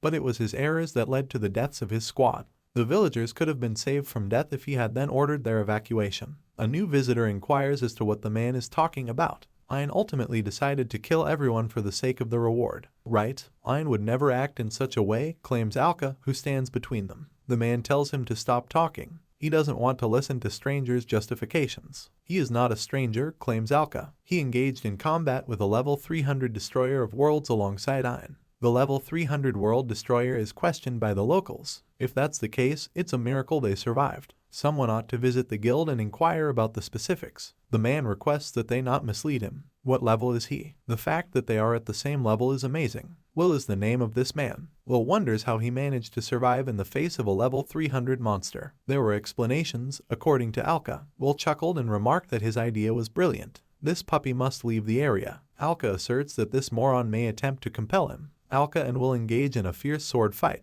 Alca is asked to stop by Ein, because it's his fault that he was unable to save his allies. He makes a leader. Alca claims it's not true as she and Will leap away from one another. His allies perished. This is true, but such a turn of events was unforeseeable. Even in the face of death, Ein stayed by the side of his friends. He didn't flee or turn his back on his allies. Will's sword is knocked out of his hands by Alca, who adds that the person who faked their deaths for a reward wouldn't grieve for their friends in such a way. He is not at all a bad leader. Ein won't mind if he wants to accept blame for the deaths of his teammates. However, accepting blame for everything that occurred is incorrect. Not a lot depended on him. He wants to shield him from such thoughts because of this. Ein is a leader who, in spite of the circumstances, did not desert his companions and exacted revenge on them. Why is Alca assisting him? Queries Ein. Alca claims that Ein represents the ideal adventurer to whom he aspires. That is his sole motivation. Will explains to this freak that it's still not over. Will says that he must die while pulling a knife from behind his back. Ein advises Alca to exercise caution. With the aid of a sword, the man stopped Will and informed Ein that he had returned. Alca raises a sword toward the elderly man and senses a dreadful aura emanating from him. He is who? Alca is told by Ein that he can put the sword down. He works with this person. Master Jury, the guild's top adventurer, is a level 200 character. If he is Ein's friend, Alca queries. Should he be Alca? The jury wonders. He defended Ein from the world ender. He not only saved them, but they also jointly overcame him. Locals claim they find it hard to believe. Did they manage to take him down? It is the world-destroying force. The jury claims that they also encountered this puppy named Baldar. If he knows him, Alca inquires. He had to inform everyone of everything that occurred in the village. Ayn concurs and claims to have told the guild master in the central office about Baldar. He prevented them from killing the destroyer of worlds during his time, but Alca allowed them to do so. If Baldur had destroyed the core, none of this would have happened. He was well aware of him, and a reward was set up for his capture. He reportedly just moved to the city, according to the jury. He was on an expedition and was unable to assist his group. As a result, Ayn told everyone what had happened to him. He arrived in Darham as soon as he had all the information. She started blaming the squad leader for her friend's deaths as soon as he came back, like a bunch of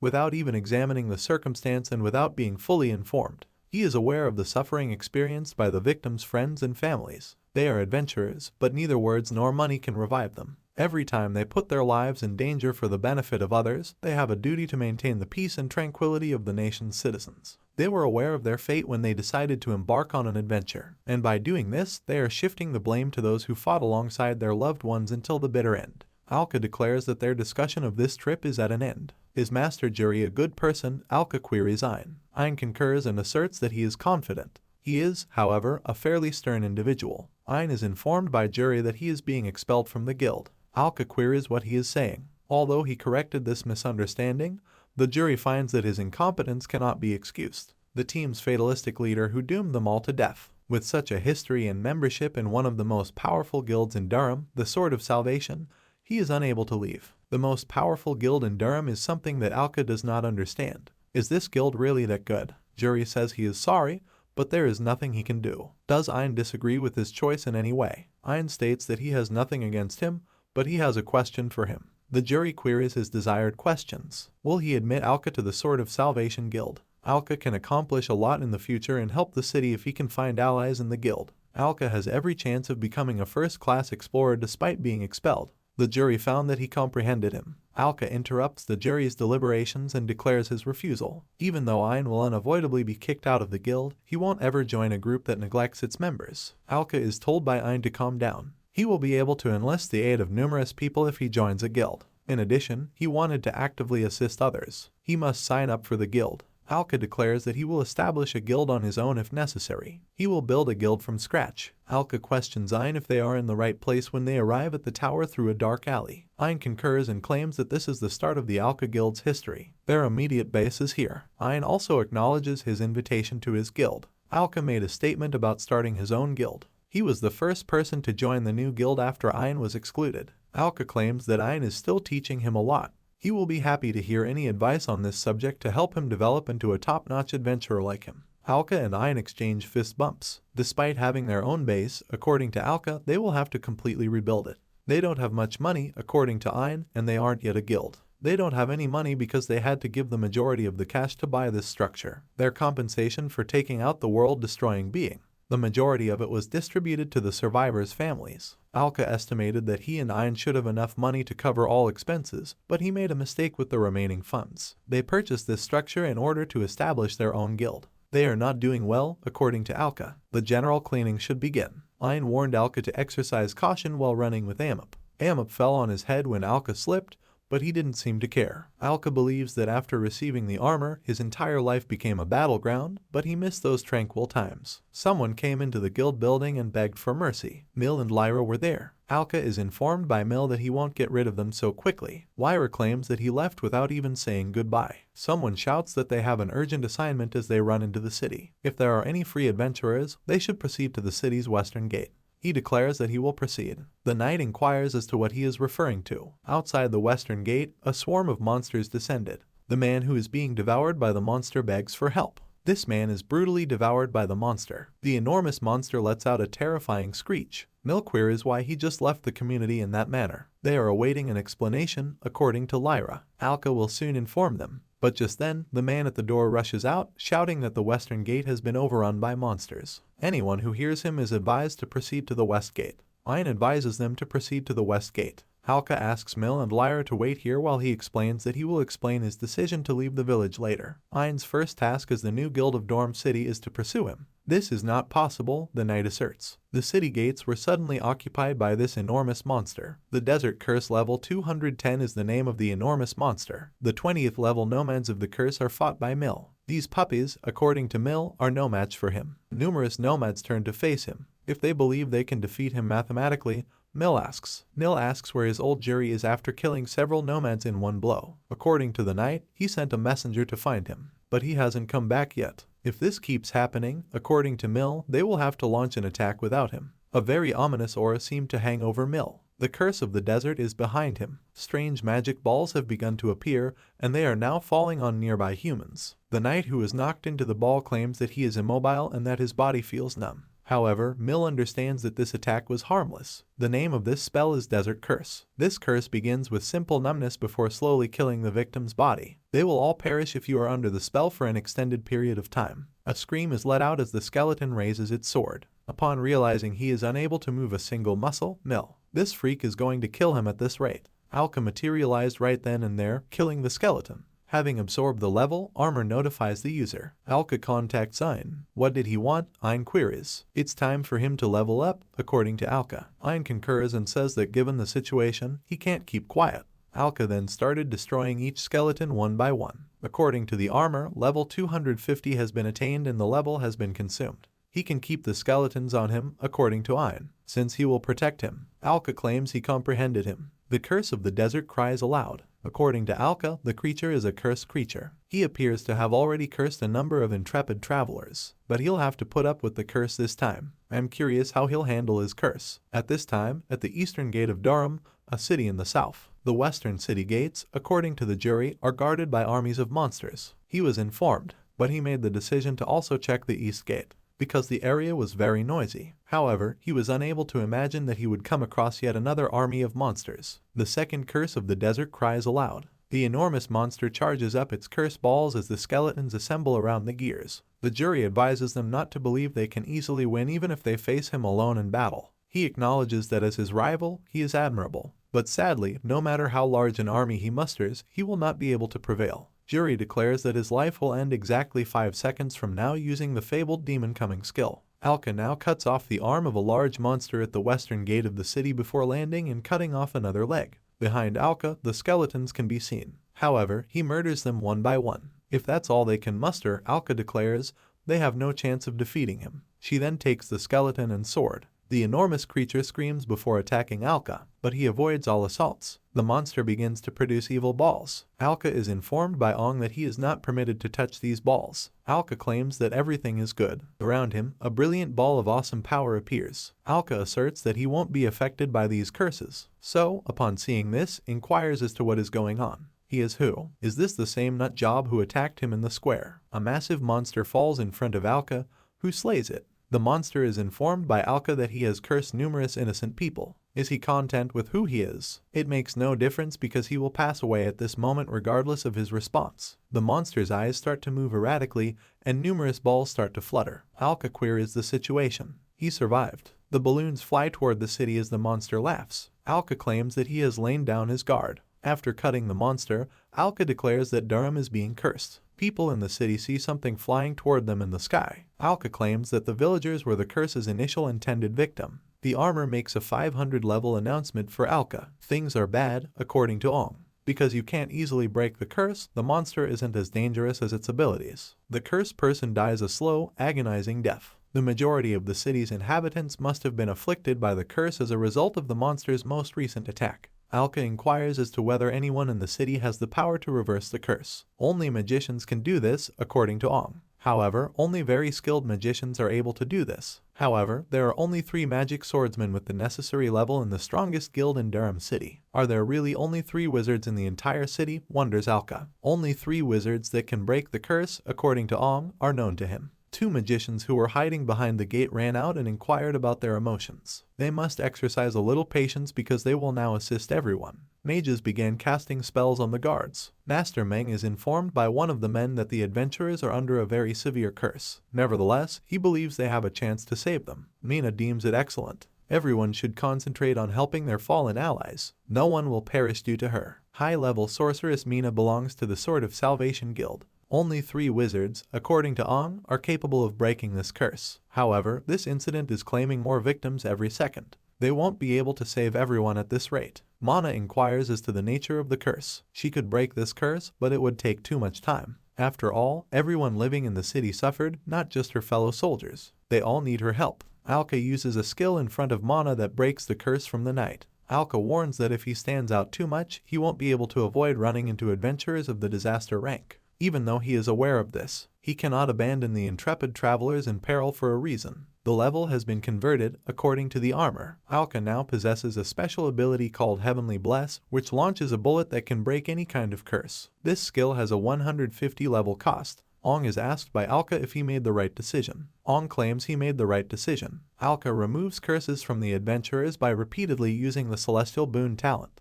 Nina expresses shock at his decision to remove the curse from all explorers. He is who? Alca states that they will discuss it later. Darham's city is currently cursed. They must all be saved, right? Will she accompany them? Of course she goes with them, says Mina. She is one of the guild's most powerful wizards. Her obligation is to aid the victims. Alca informs them that the curse has consumed every person in the city as they approach it. They must act quickly to break the curse and save the locals from it. Alca claims that many people were harmed by his error and he wants to help every single one of them. Alca employs the Celestial Good talent. The armor indicates that the use request has been granted. The Heavenly Boon armor special skill has been engaged and is prepared for use. The jury found that the enormous monster did not waste its time when it faced the jury and looked at the city. Alca sprints through the city's streets and applies the talent to everyone who was affected by the curse. Mina inquires as to his well-being. The man moved. According to Mina, he completely eliminated all signs of the curse. It's incredible. Aina concurs and asserts that there are far too many victims who have been impacted by the curse. At this rate, Alca will not be able to reverse the curse and the victims will still occur despite his best efforts. Alca claims that his efforts are insufficient. Only a small portion of the curse was addressed by him. The request has been sent, so Alca inquires with Abyssal armor if there is a way to extend the range of heavenly boons. Looks for solutions. There are solutions to his inquiry. Use of the territory expansion skill is advised. For owner levels, this skill is also available for purchase. This skill is not very useful on its own, but it can improve the results of special skills. The skill Seraph Wings is listed as belonging to the category of Holy Magic in the system window. Enhanced Holy Boon Proficiency. Cast Holy Magic on the owner's weapon while using this skill to remove the curse from the area. According to the armor, in order to activate this skill, he must issue the command request for the unique skill Seraph Wings before the effect can be applied to his weapon. Alca summons a holy sword and asks for Seraph Wings. Alca uses the Holy Magic Seraph Wings ability and asks for the ability to be used in order to remove the curse from the entire city. All of the people living in the city of Darham are exposed to the bright light that is released by Alca's sword. Nina and Ayn turn to Alca. Mana says it's impossible. Was it a holy spell? Is Alca just a traveler or something more? Or is he a holy man? She is cut off by Alca, who clarifies that he is not, but he will take all necessary measures to protect the citizens of Darham. He is, regrettably, just another intrepid person. Ayn is informed by Alca that he must speak with him. What exactly is it? Alca admits that he may have gone a bit too far. He was completely unaware that he was keeping his power hidden from everyone while trying to save the city's residents. If word spread that he had saved the city, Calamity rank explorers would come to this location. He must be saved by Ayn. Ayn turns to face her. Mina inquires about their needs. Why don't they tell Ayn about all of Alca's exploits? She wonders. A while later, delighted people gathered at the guild's entrance. A glaring light rendered them blind. People started referring to Mana as the mistress who saved Darham from a terrible curse as soon as she left the guild. All of the residents owe their lives to her. She is their divine heroine. Mina said they were overly complimentary of her as she flushed. The main office of the Adventurers Guild appeared later. As requested by Alca, Mina described the entire incident from the standpoint that they defended the city from monsters and that she used holy magic to free the locals from the curse. Alca said thanks. He ultimately failed to emerge as a hero who single-handedly delivered the citizens of Darham from a curse. Instead, because she is one of the guild's most powerful mages, Ayn gave him the idea to credit her with all of that day's accomplishments. Also, it doesn't appear suspicious at all. He only needed to record a thorough account of what transpired, but he need not be concerned, they will support him in this. Alca expressed her regret for placing the entire blame on her. Mina claimed that he prevented them all from experiencing this horror, so she simply offered him compensation for doing so. He can rely on her for any assistance going forward. The guild members started chatting loudly. Ayn claimed that many new members joined the guild as a result of the legends surrounding the hero who saved the city. Mina asked him not to refer to her like that. All things are organic, according to Ein. One of the top sorceresses in the Salvation Sword Guild is named Mina. Therefore, she fits the description of the divine heroine who lifted the city's curse from the desert quite well. For her, keeping it hidden and holding fast to this particular lie is what matters most. Because the divine heroine gives the locals hope that they will always be protected by someone like her, no matter what misfortune lies in store for them in the future. Alca is destined to play such a responsible role even though she is not at all qualified for it. Alca questioned his certainty that it would succeed. Ein claimed that because of Alca's extraordinary talents, they would turn Mina into a living legend in the city of Darham. Mina was confused and begged him to hold off, but he ignored her and let her go. He desires that Alca give her the holy powers. They must give her the divinity if they intend to keep her in the role of divine heroine. Mina is baffled by how he intended to give her this power. Was he going to spit holy light at her? Alca expressed regret but stated that this is how things would be. It won't be a problem because he won't hurt her body. He will, however, understand if she decides against it. Mina asserted that she concurred because she had previously assured him of her dependability. She witnessed Alca save people, so she is completely confident in his judgment. Is she certain? Alca expressed gratitude and promised not to hold back since Mina had given him permission. In order to channel divine energy into Meng's body, he turned on the Seraphim Wings ability. The divine heroine was surrounded by the throng of the town. They perceive her as illuminating them with warmth and light in the manner of a true deity. Alca was asked by Ein to stop the spinning man in the air. Alca claimed he had not yet mastered the use of this sword and that it was too difficult to control. He just noticed that Ein appears to be enjoying the entire absurd situation. By the way, right? Alca stood out too much today, so he should exercise more caution in the future. They were in such an awkward situation, the jury thought.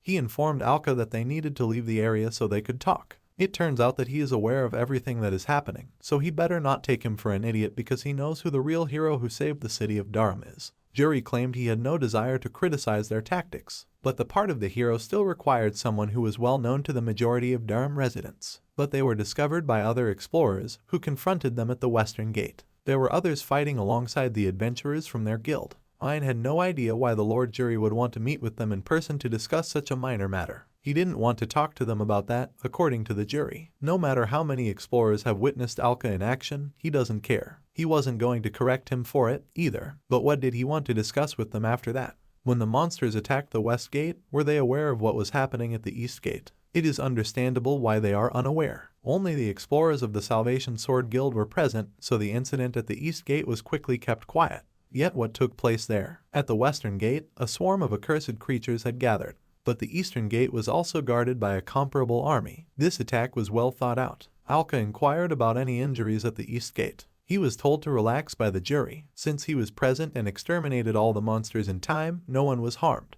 as one might anticipate from the top explorer of one of the most renowned guilds on the continent. He wasted no time in deciding to check the other city exit while everyone dealt with the western gate.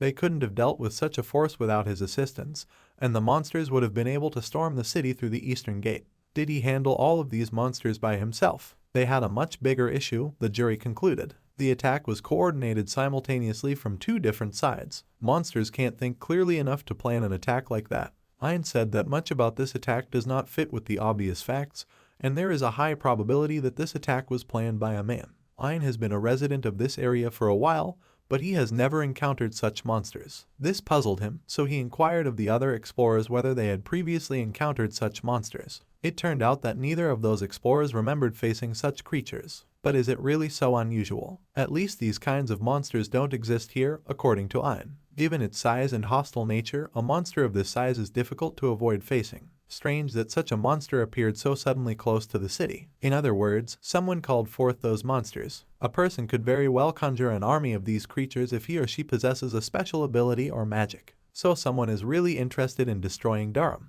If this was truly someone's plan, the entire city's defenses must be bolstered. Jury wanted to discuss this with them. He desires that Alca establish his own guild quickly so that they can fight alongside the Salvation Sword Guild. Ein stated that there is still a lot of paperwork and administrative work to be completed before they can officially register as a guild. Unfortunately, there is no way to speed up this process in any way. The jury is prepared to assist them by supporting the central government. Only two things will Alca promise him in return. As the direct founder of the guild, he will continue to foster a cooperative relationship between their guilds. For the purpose of ensuring his competency, the jury will assess his abilities in a mock battle. Alca, can you take it? He agreed because he has a great attitude. Later, the third-floor training area of the Central Council building for guilds and explorers. Although it is forbidden, the jury will permit him to use any weapon in this practice fight because he wants to demonstrate his true strength in a conflict involving actual weapons, using their skills and a determined demeanor to defeat the opposition in battle. Show him what he's capable of. Alca displayed all of his strength and declared that he was aware of everything. Once the signal is given, the fight will begin. The battle has started. Behind him, Jury made an appearance and expressed his hope that Alca would make it through the battle with his sword. Alca successfully repelled his assault. Alca, who is level 100, will battle a Jury that is level 200. His victory in this duel seemed destined to fall short at first, because of the level disparity which would prevent him from defeating him. The jury knows this very well. If this is the case, his goal in this conflict is to demonstrate all of his abilities, not to defeat the opposition. He will undoubtedly show off his true abilities if the jury wants to see them. Alca approached the adversary. However, Jury deflected his blow and took the sword from him. Seraphwing's ability to summon the holy sword was activated by Alca. He moved directly in front of the adversary and was still able to draw near to him with his short sword. He attempted to attack the jury by swinging his sword. However, he blocked each of these assaults. Alca abruptly left the area and crossed over to the jury. Even though the gap between their levels is really too wide, he hopes the jury enjoyed watching them duke it out.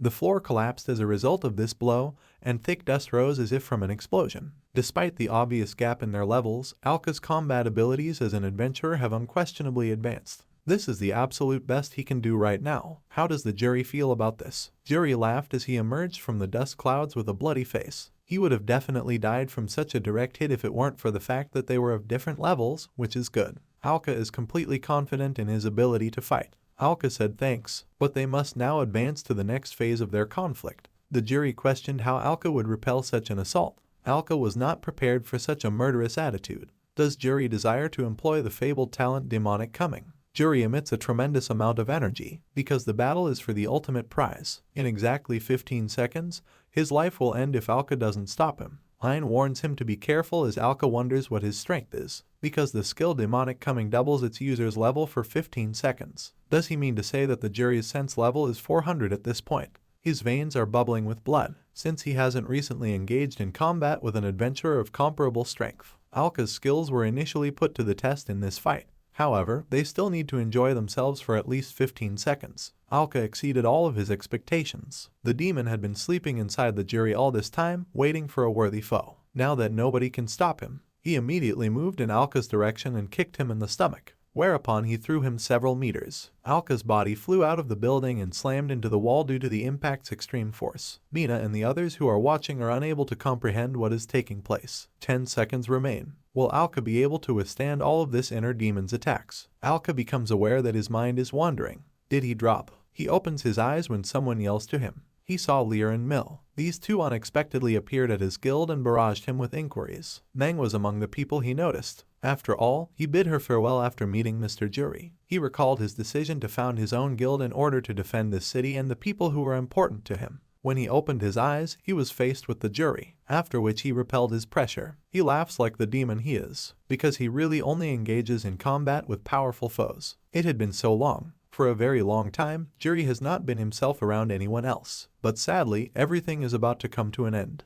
Jury turned on the evil black flare. Alca releases his grip on the sword and acknowledges his lack of mastery compared to Jury. He failed in this conflict, but he will undoubtedly live. The sacred weapon's explosion. The system warns him that his weapon may explode, but the remaining holy power will shield him from an attack from an adversary. Alca gave the order for the Seraphim's holy sword wings to detonate. He was protected by this flash from the jury's onslaught. But even so, he started to drop to the ground quickly. He smashed the earth with his body at a high rate of speed. He begged for the armor to revive the Seraphim's sword wings with the last of his strength. Moreover, he needs to develop the skill that will enable him to acquire a new weapon. The armor alerts the wearer that level transformation is required in this circumstance. He should flee because the enemy's level is too high. Alca is well aware of this. He must fight him, however, and for this he needs new swords, so he cannot flee. There are 2 epic skills, according to the armor, that can fulfill this request. Swift and efficient weapon repair. These legendary abilities demand 90 levels. Alca reclaims his 2 swords after purchasing both abilities. It's time for him to use his lethal blades to quench this demon's fervor. Come on, the demon can advance, the boy will cool it down with his deadly blades. If only the guy can hold on a little longer, then he can definitely defeat him. He can still fight. At this moment, the youth fell to the ground without strength. He was lying with his eyes closed, and a man was standing in front of him and saying that he should rest. Arc. After all, the 15 seconds had already come to an end. There was a hole in the wall of that building. The hero woke up and was scared. He can fight, shouted. He was scared. On his chest was a bandage of bandages. Well, when I looked around, I realized that this was their guild base. Lyra was sitting next to me. She and Mill decided to go get groceries for dinner. Then they saw him falling from the top tower, and she was holding his hands. The girl squeezed his hands. She was so afraid of how he was feeling. So that was what they were doing there, he realized, remembering their silhouettes. Another girl ran into the room. She's so glad that he woke up. They were so worried about him. They didn't beat him up too badly that time. Because of his fight with Mr. Jure, the guild headquarters tower was damaged. Did he even think what he was doing? The pink-haired girl asked. He apologized to everyone for making them worry, but still the guy swung his legs off the bed. Did he pass the test? The same man came into the room, but the guy passed the test. He said it was Mr. Jure.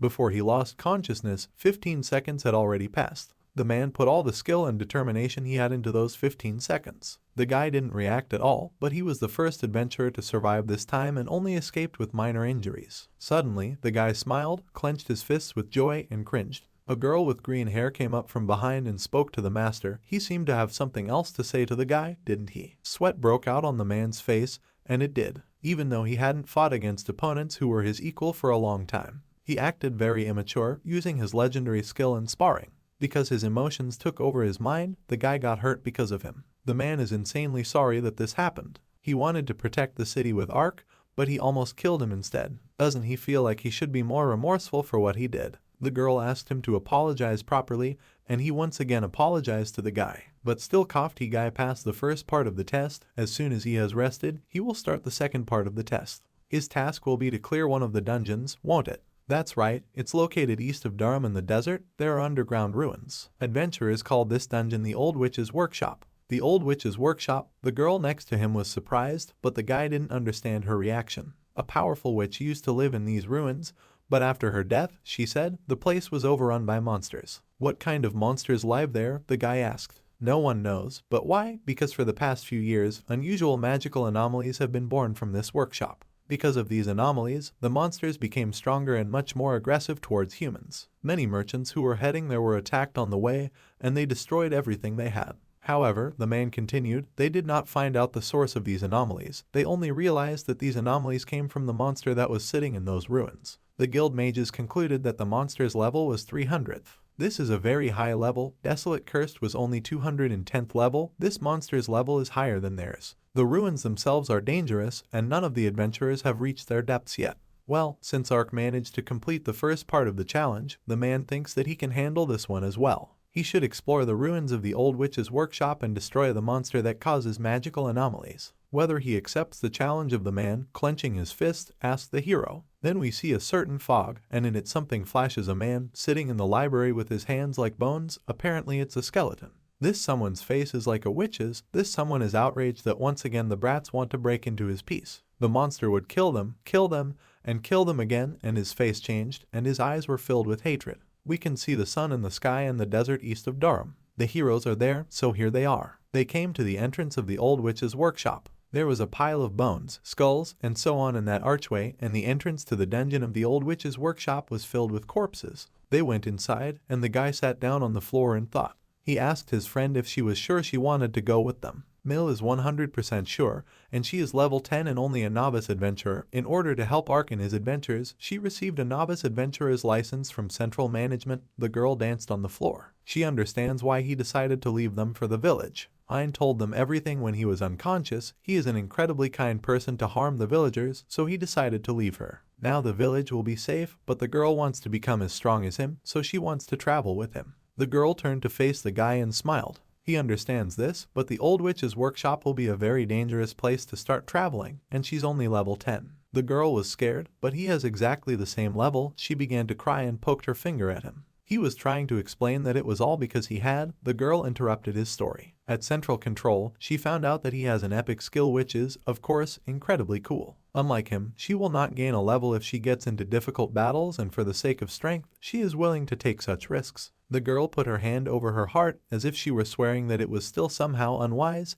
He explained. Suddenly, she smiled and her cheeks turned red, and besides, the guy was surprised by the look. She knows that Ark will always protect her. The girl smiled sweetly. It embarrassed the hero. Let it be on her. Later the girl shouted to them, "Are they ready there?" "Of course we're ready," the guy said. But Mila was scared at first, but she recognized the guys. Since the boys' eyes are already lit up, they go ahead to the workshop. The children began to descend the stairs. Books were scattered around. Candles were extinguished. They were on the first floor of the old witch's workshop. There's so much magical energy in this dungeon, it's definitely an unusual ruin. Level 120, Mina said. Then another girl added that before the source of magic energy appeared, it was necessary to pump Ark to the maximum. This was Ein, 120th level. If the hero meets an opponent with such a high level as this monster, then he will not be able to defeat him so easily with the current level. His level was 10. It would have been much easier, one of his companions thought, to raise Ark's level on the way here. But because of the battle with the desert curse, all the local monsters just hid in their lairs and didn't come out.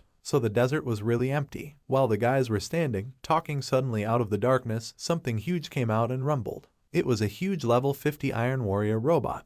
The robot's eyes glowed yellow, and its arms and legs were connected by some blue things that looked like hammers in its hands. So that's what the local monsters here are, and it's perfect for leveling them up. The girls will weaken this guy, and the guy will deliver the final blow, thereby leveling up. The monster crouched down and later started running at them at breakneck speed. He flew into the girls with his own hands, crushing the entire floor. The guy was madly frightened for his friends. But he shouldn't worry so much, the girl replied. They are some of Darham's best adventurers, her eyes burning. Therefore, they can easily cope with such an opponent. She rushed past and cut off the robot's arm. They obviously will not stand on ceremony with him. The girl Mac flew down from above, and she directed her power at the robot, which was already lying on the ground. They wouldn't let him hurt the guy. The girl cut off his other arm with her own strength, and he screamed in pain. They shouted to the guy that now was his time. He started running with a sword in his hands. But while this was happening, they met the monster's eyes and it transformed. At this rate, he will simply crush it, and only grains of sand will remain of the hero. The monster began to move towards him. The girl was madly afraid for her friend, because he was in trouble. She took out her small sword and said that she would definitely protect it with her epic skill. Lightning strike and thunder flash,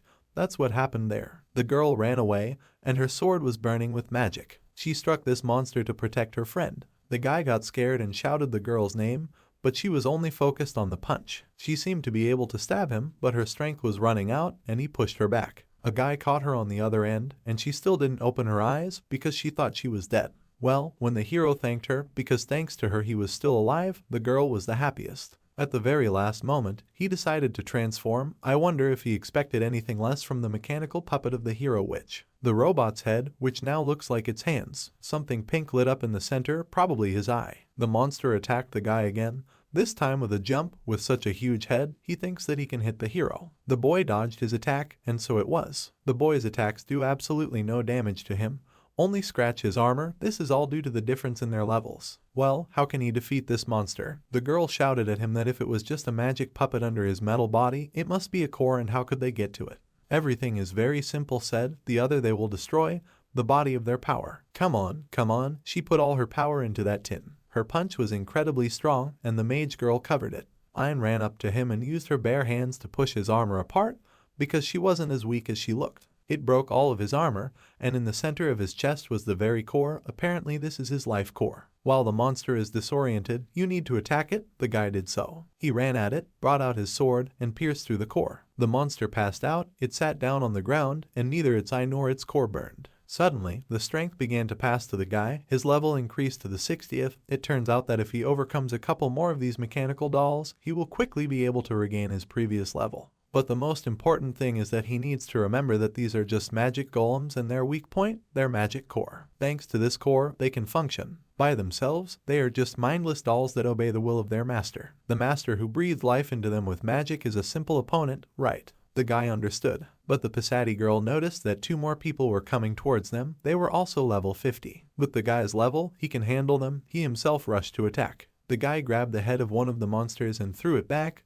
Thereby those who were behind him also fell. When they fell, they opened the same core. The guy took out his knife and stabbed directly at it. Level after level was absorbed. The owner's level was raised all the way to the 110th level. While the guy dealt with the past ones, the last monster tried to hit him with his sledgehammer, but the hero did not swing. He used the wings with the seraph. His sword blocked the path of this strike.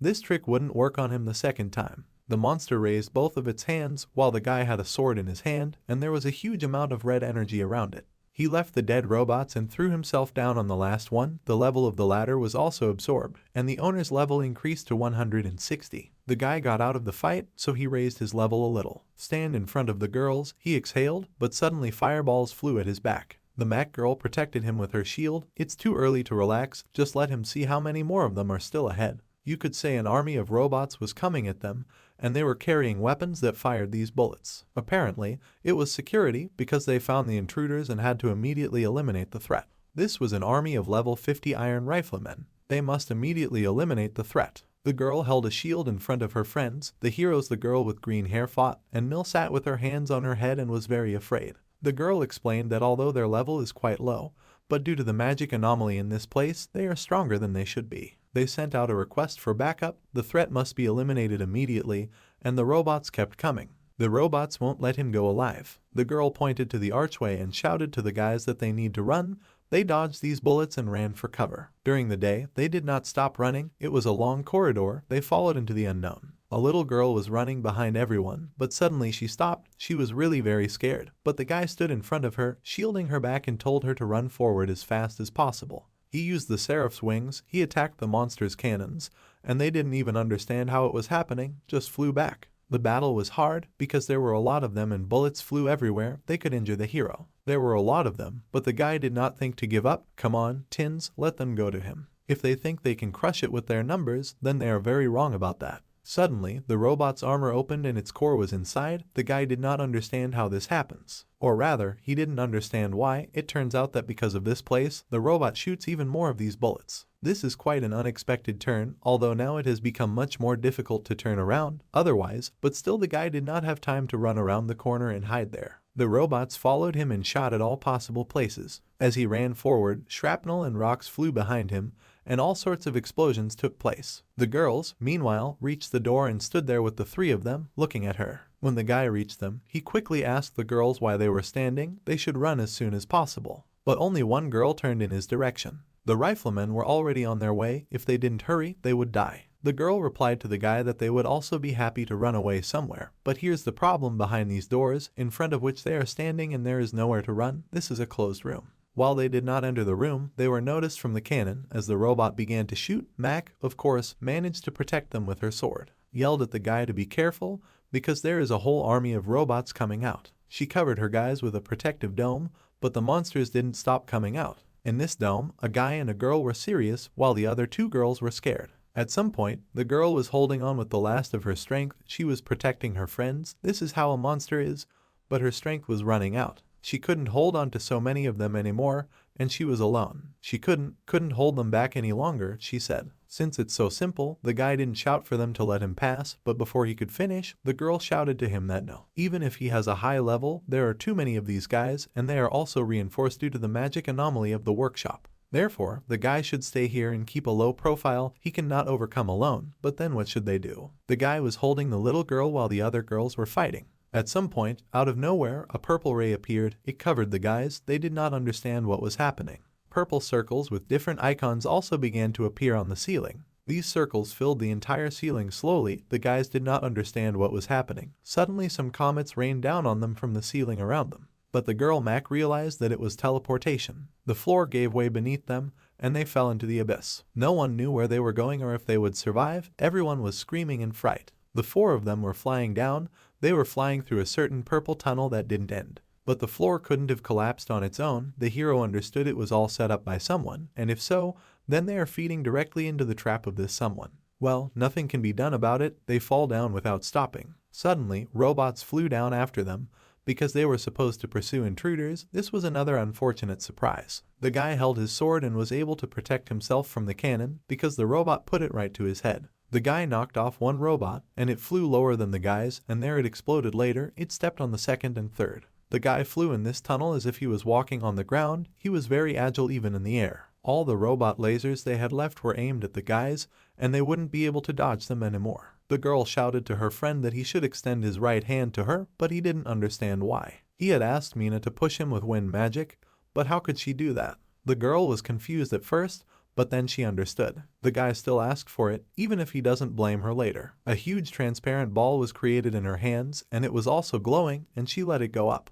This balloon picked up the girl, and she flew up. Although it was not a pleasant pleasure, it had to be done. The girl grabbed the hero's arm and held him. The girl pushed him forward so that he could fight the robots. He flew up, his eyes glowing red, ready to fight any monster. With this push, the guy hit his ball directly at the core of first one monster, which exploded in the air. Then he turned around in the air, collected an attack and threw it at the remaining monsters with a sword. They didn't even realize what was happening at first, but this attack destroyed all the robots. They exploded. The guy was thrown back by this explosion, and later, after the power came out of the robots, the level was absorbed, and the owner's current level was 360. He was aware of the level he had earned, and if the guy continued to level up like this, he would definitely be able to defeat the one who had sent the curse to Darham. Think about it, he was already calmly flying down in the air, and suddenly the girls shouted, "Because they are still falling." The girl Max told no one to worry, now she will get everyone out of here. She turned her magic on the guys, and they ended up on the ground. That's how magic can save the life of an adventurer. There was an explosion behind them, of course, but it was all the guy's fault. He apologized to his level, which has increased so dramatically that he can't control his power to the fullest yet and can cause inconvenience. His level increased almost twice. The girls thought, at least you can no longer worry about his leveling up. But still, what is this place so dark and dusty no one can see anything? Later, the lights on the walls came on, and the guys realized that they were in the library. There were piles of metal all around them, but they heard a voice talking about trespassers. All around them lay the same piles of arms and legs of these robots, and the man who spoke was ready to kill them. How best to do it, and no matter what method she chose, she wouldn't let him leave here alive. There was a female witch standing in front of them, or maybe a skeleton. It was a mix. This is probably also a mechanical doll or something. The girl with green hair looked at something in the table. You need to be alert, this is not just a doll. The self-destruct protocol was activated, the disaster mode was turned on. This monster's eyes lit up red, as if it was ready to kill. The monster began to scream and attack, its screams accompanying it. The monster's energy output was covered with magic and power swirled around it. Without a doubt, it is because of her that magical anomalies occur, the girl said. But her level is too high. It was the broken wisdom of the 400th level. It turns out that the monster was reincarnating. Because he took off his cloak, he had 4 legs, 4 arms, and basically he looked terrible. He began to shout at the newcomers that they should die in the face from shouting, already turned blue, and later he rushed to run at the guys. The guy was the first to come under attack. That's how this video ends. If you have sat through to the end, please don't forget to press the subscribe button and leave feedback. See you in the next video.